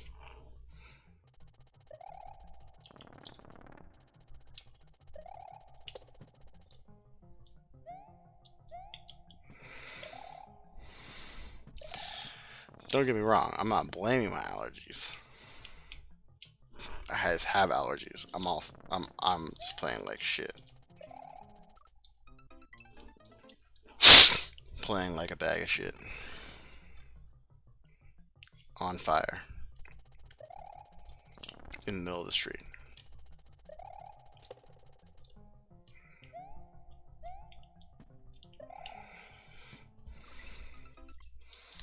I probably could have had that if I didn't turn back. But so what should we talk about?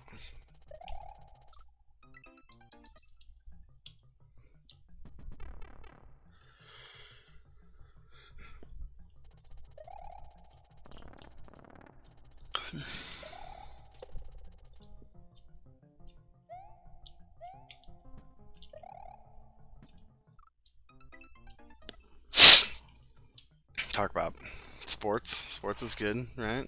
Football. Football's doing good. The Cardinals won yesterday.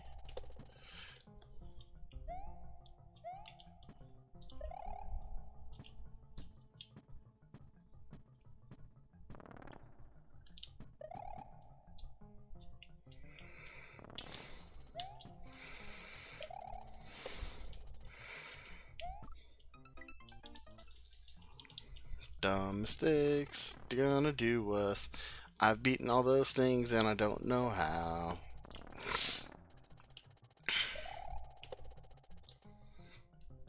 Akogari, we've beaten any percent and any percent plus. I don't think I have commands set up. Not like for being a computer person, like the bot, like Twitch bot.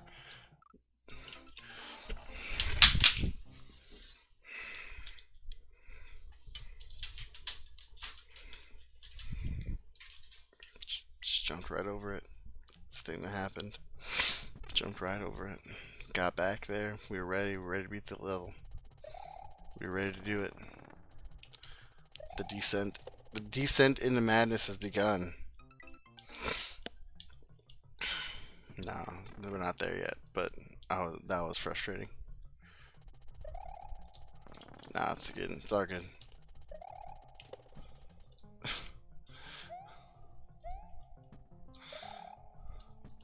Sometimes, you know, you just like. Sometimes when you need to spin jump on a fireball, you just miss the fireball. Usually that's a bad thing, or a good thing, but today was not. You know what? I blame Chris G, because if this was Mario, I would be this level already. It's the fact that we're playing as Luigi that I'm having such a hard time. Luigi obviously has different physics, and also Luigi's an asshole. I mean, Mario's an asshole too, but don't get me wrong. Luigi's just way worse. Alright. We're not taking this seriously mode again. We're not going to get frustrated. We're not going to get frustrated. We're just going to play the game. We're going to do the thing. We're going to win the thing. We can talk about Arizona basketball. I can teach you all about Arizona basketball. So Arizona's current head coach is Sean Miller. He's in his 9th season. 9th season, 8th season, 10th season, some of that. He's at a lot of seasons. Let's see. He came here in my first year of college. So he's in his 11th season. This will be his 10th season. 10th season?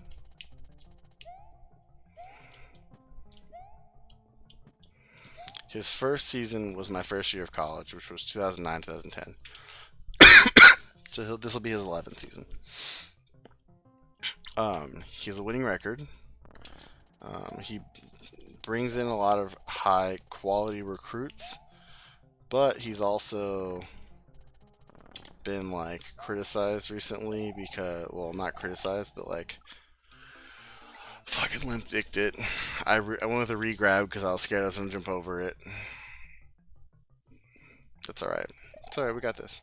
So recently, Arizona's been the subject of both an FBI investigation and a NCAA investigation, because one of the assistant coaches took money and claimed he was going to give it to a player as part of like an FBI sting operation. However, like that was the whole thing. The only thing that was ever proven on Arizona, against Arizona, was that the assistant coach took the money, but it went into his own bank account or went into his own like pocket. There's no record of it ever making it to anyone else.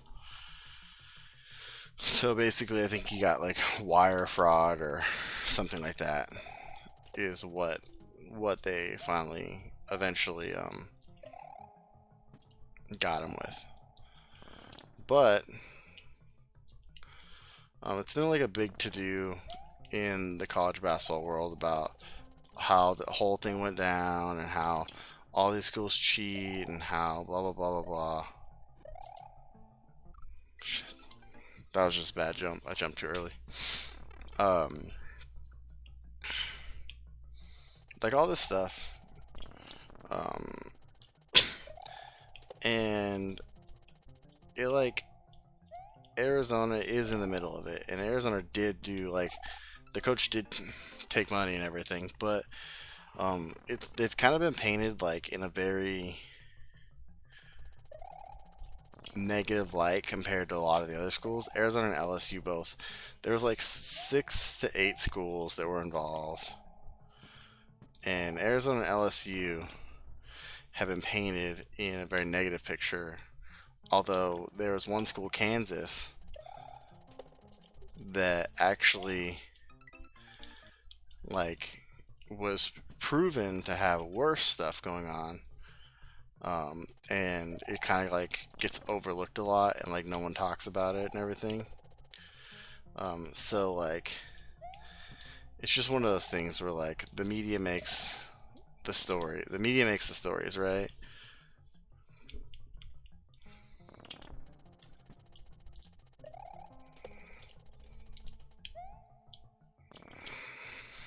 So anyways, I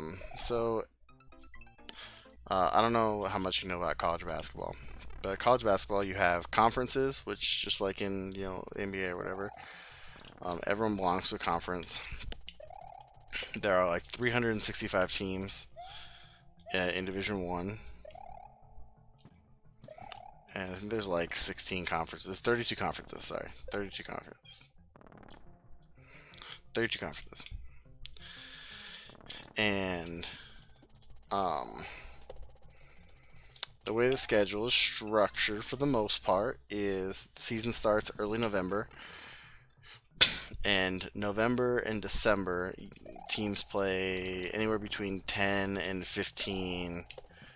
It is usually like 12 to 15 games that are considered out of conference. So you play teams from other conferences.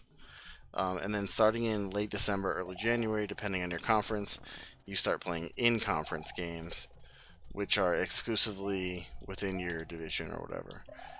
And then each conference has different like rules and stuff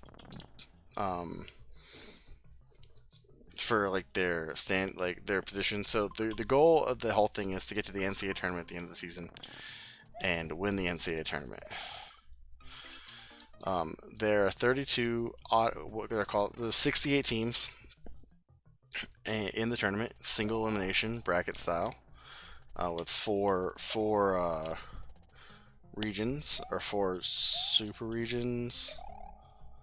I don't know what you want to call them, but there's four brackets of 16 to 20 teams. It just depends on. We'll get to playing games in a few minutes, but 16 to 20 teams, and I'll explain why that's like variable in a minute or two. There's 32 automatic bids. Automatic bids are determined by the winner of the conference. This is where the different conference rules come into play, because some conferences, like the Ivy League, just whoever's in first place in the conference standings gets the bid.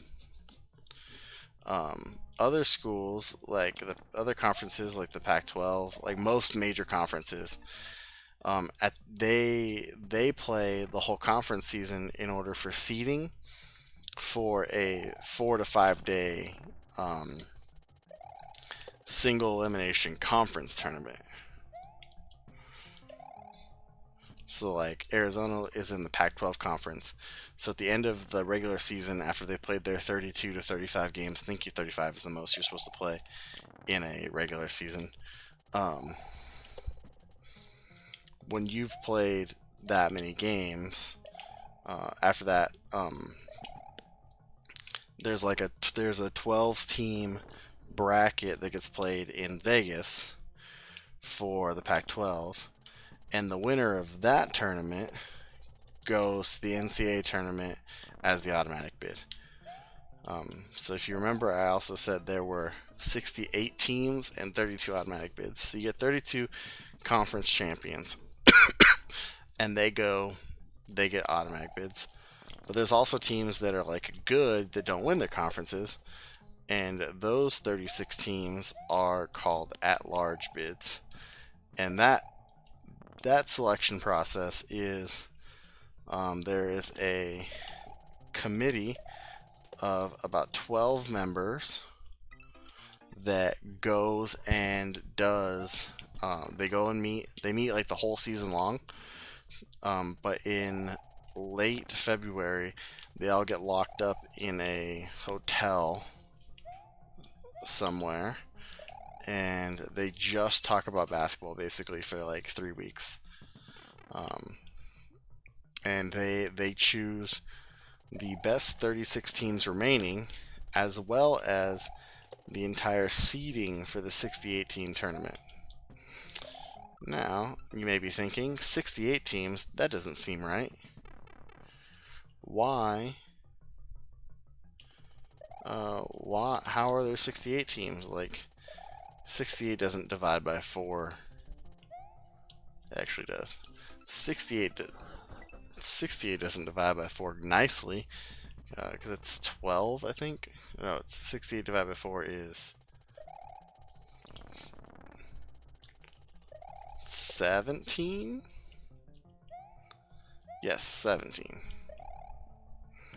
I can do math, I promise. So, they play what's called the first four. So each region is seeded 1 through 16, and those are the 16 teams. Uh,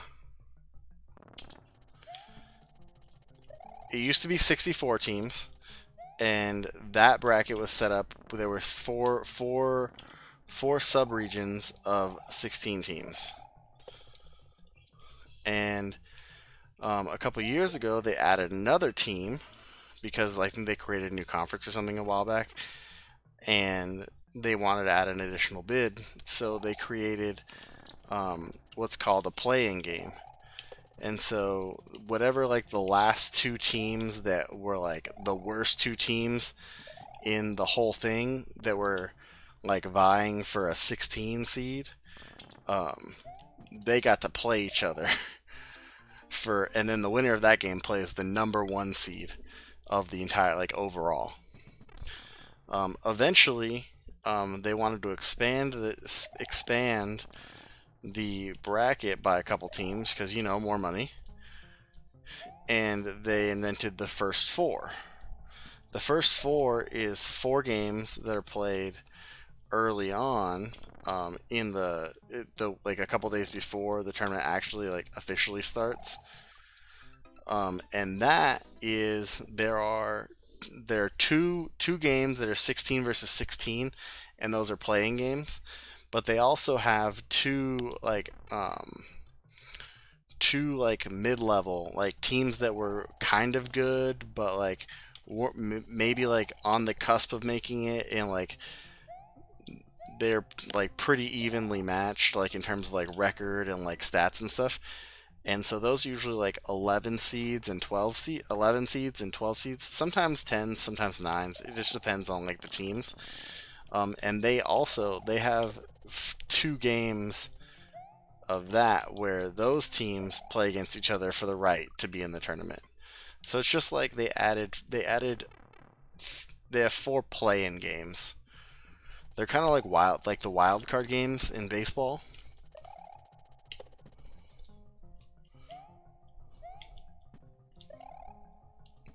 Except they're done more by selection. So every year, like one of the first weekends in March, they have what's called Selection Sunday, and that's where the bracket is unveiled. It's usually the conference tournaments and the Saturday before, or some are even playing that Sunday morning. And that's when the brackets are revealed, and the tournament starts the following Thursday. Well, the first 4 starts the following Tuesday now. But Selection Sunday is like one of the hottest, like one of my favorite days of the year. Um,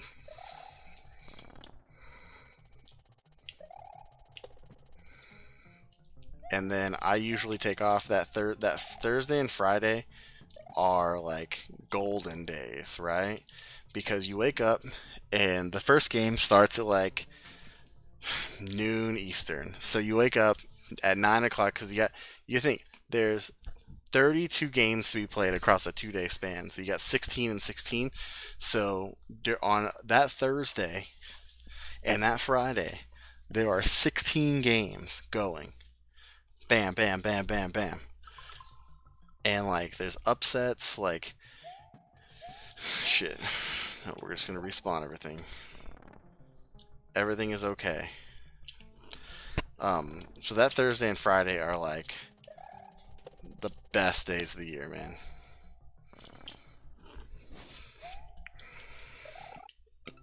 But then you got like the way seeding's done is like it's weird. That's right.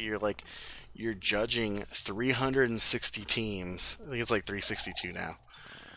You're judging 360 teams on a 35 game schedule that they played, where they may not have played anyone near their competition outside of their conference.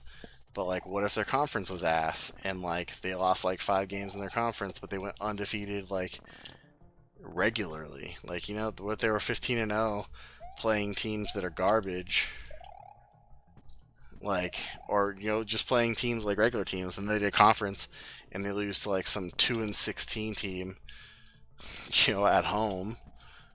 It's like that's the great part of like Selection Sunday and March Madness, the bracketology. Bracketology is there's so much fun that goes into it.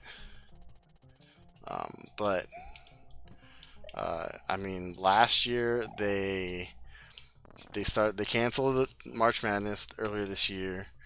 Um, because like the conference tournaments I'm talking about, that was right when everything started shutting down, like right when the coronavirus spike like was hitting everything, and they got people that are like, oh yeah, they're testing positive like left and right.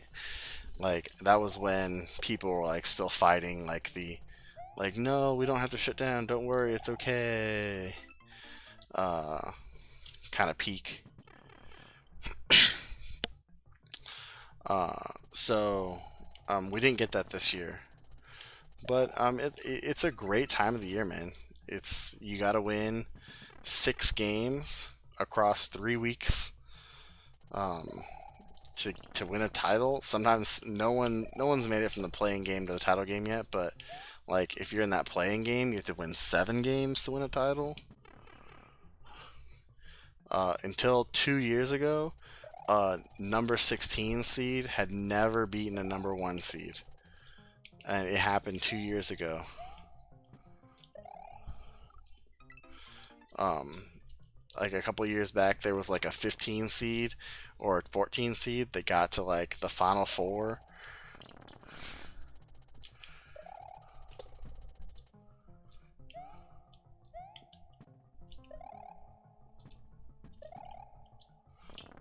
Like, there's like some crazy shit that happens in March Madness. So being an Arizona fan, Arizona has a significant piece of NCAA history. Arizona's won one national title, 1997, and it did that as a 5 seed, I believe. And as a 5 seed, they were the only team to beat three, maybe they're four. No, they were five. Yeah, they were five, four, whatever. They were the only team to ever beat 3 number 1 seeds, which is the most you can beat, obviously. But they beat the number 1 seed in their bracket, in their region. They beat a number 1 seed in the Final Four, and then they beat a number 1 seed in the title game. And their title game victory was actually against the defending national champions that year. It's a great time. Great time to be an Arizona fan. It's like one of my like defining moments of my life was that era. I probably not defining moments, but like it's a very fond. What is that hitbox? It's a very fond memory of mine.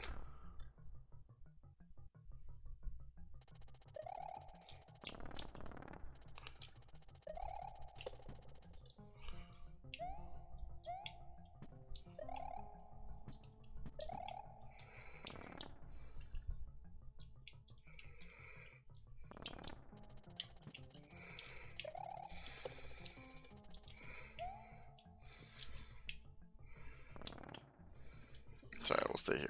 We'll wait.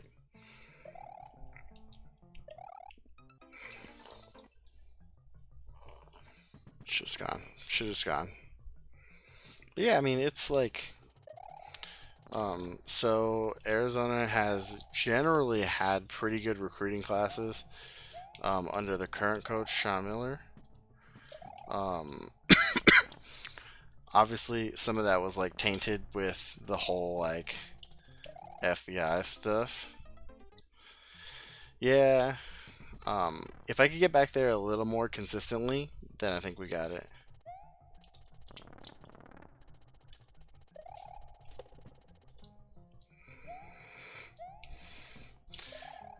I thought I was gonna have it on that last one, but then we threw the shell too early.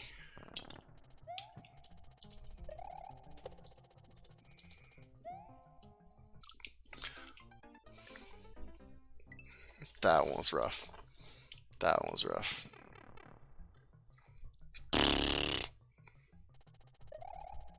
We got this, though. We're going to beat this tonight.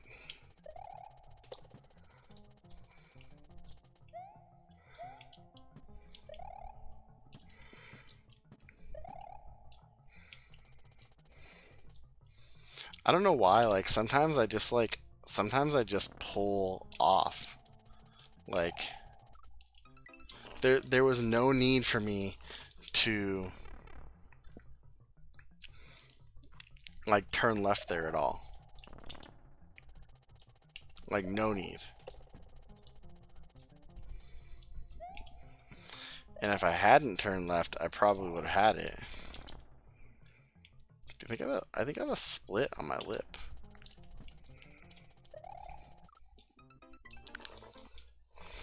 I re-grabbed, so I was going a little bit slower than I needed to be.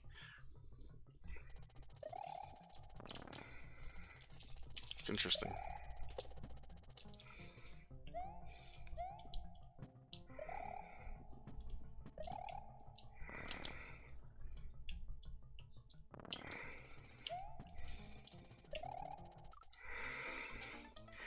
Went too slow. Went too slow to start. Man, damn.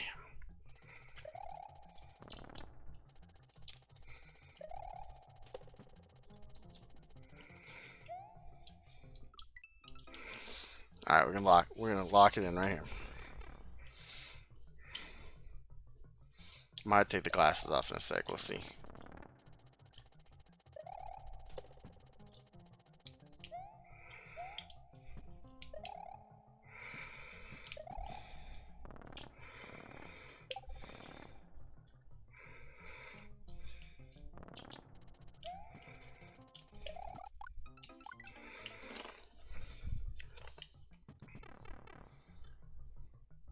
Yeah, what do you say?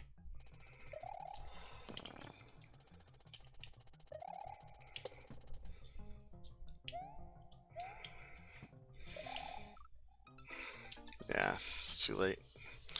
Too slow, too slow. We're gonna get this. We're gonna do it.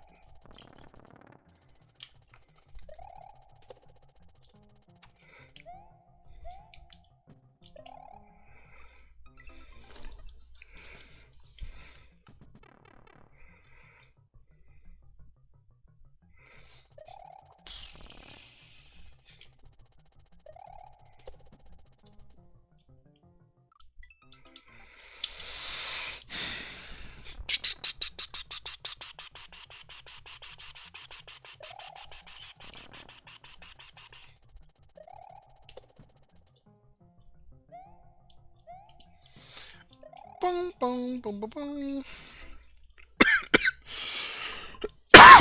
Excuse me. I don't think I have anything to drink here. I don't have anything to drink nearby. We'll do it. We'll make do. We will make do.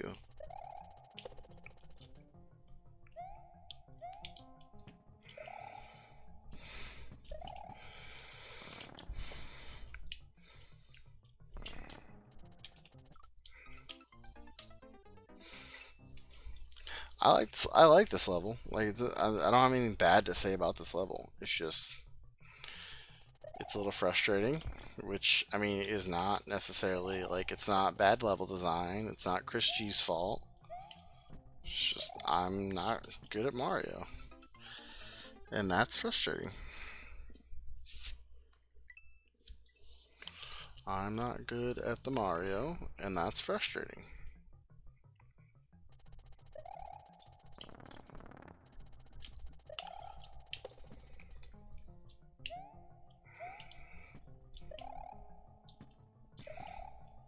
I'm considerably worse at the Luigi.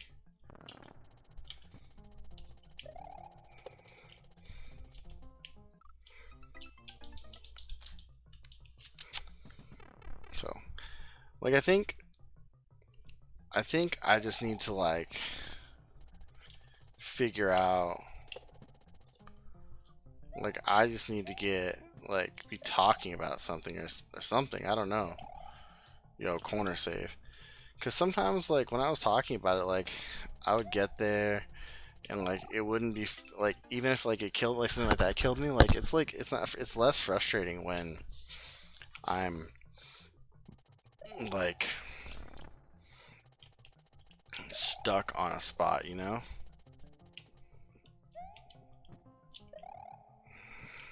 Like when I'm talking about something and I'm stuck like in this thing. We talked for like 15 minutes about basketball and I wasn't like frustrated at all, and then like I stopped talking about basketball and all of a sudden I'm like, oh yeah, I hit my fucking muncher. Goddamn muncher, I hate this level. So it's like, I don't know.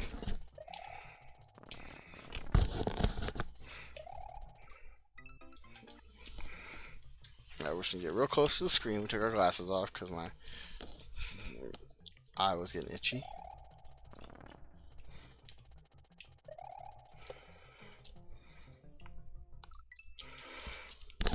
Gotta relearn how to Mario with glasses off.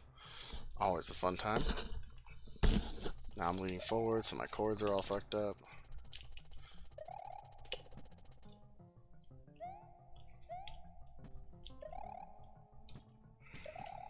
Just give me the Donkey Kong roll where I can like mid-air jump.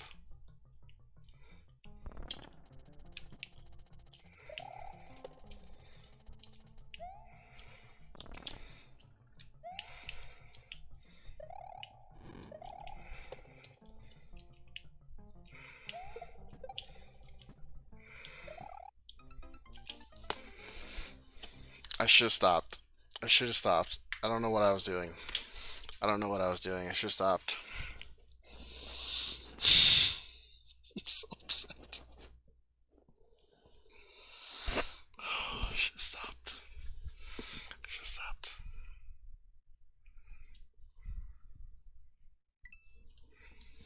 Fuck you, Chris G. And that was the day that Cody quit Kaizo.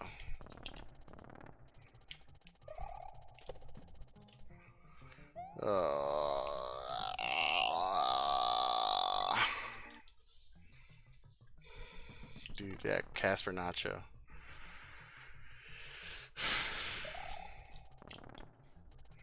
Well, at least we know we can do it now. Like, confidence, right? And I can do it without glasses on. Just, I think, maybe the more impressive feat.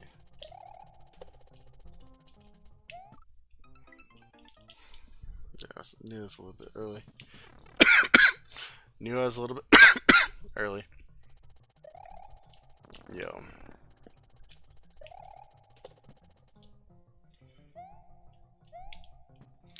The good news is that this level is going to lead right up to your stream, Type 2, so...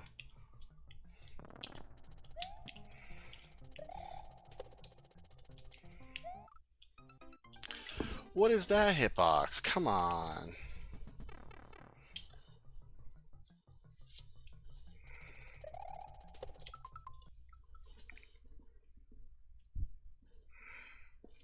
Dead skin on my nose, man.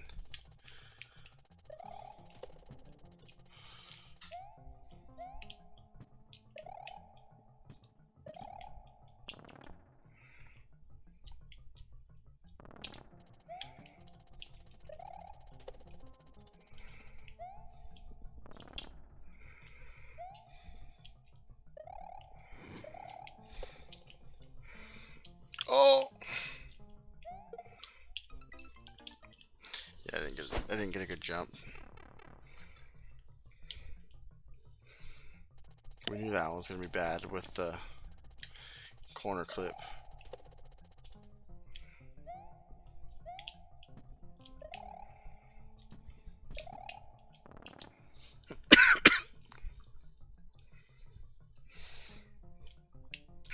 Type 2, he said he was gonna play tonight. I don't know if he's still planning on it, but he said he was gonna play tonight.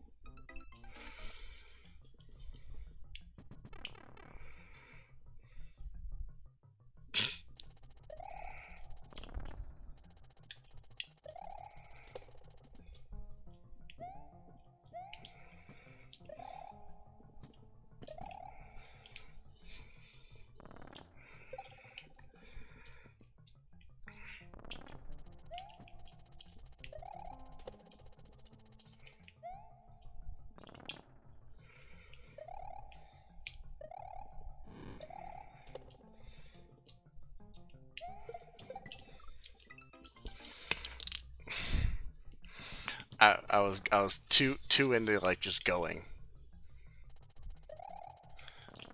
Like if you beat Aoki Gahara tonight, I will gift sub Grand Pooh Bear. We'll do it. We'll just gift sub Pooh. You already got Barb. Let's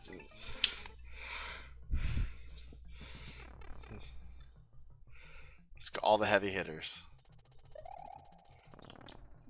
Carl, why not? Fuck it. Just Cook.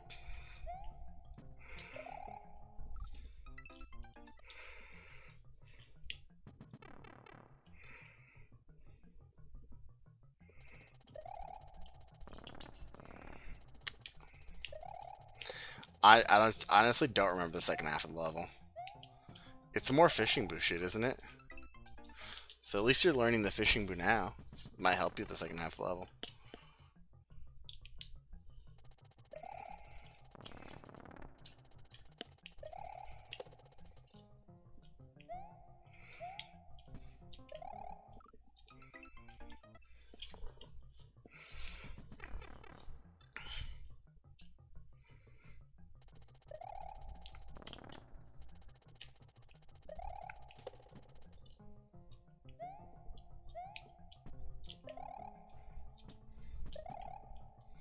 I kind of like that idea that you had before with we did last week. Gift subs for Kaizo level clears.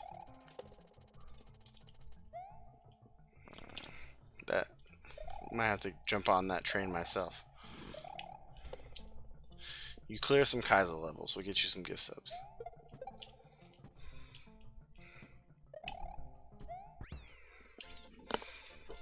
I wasn't done that time. I wasn't done that time.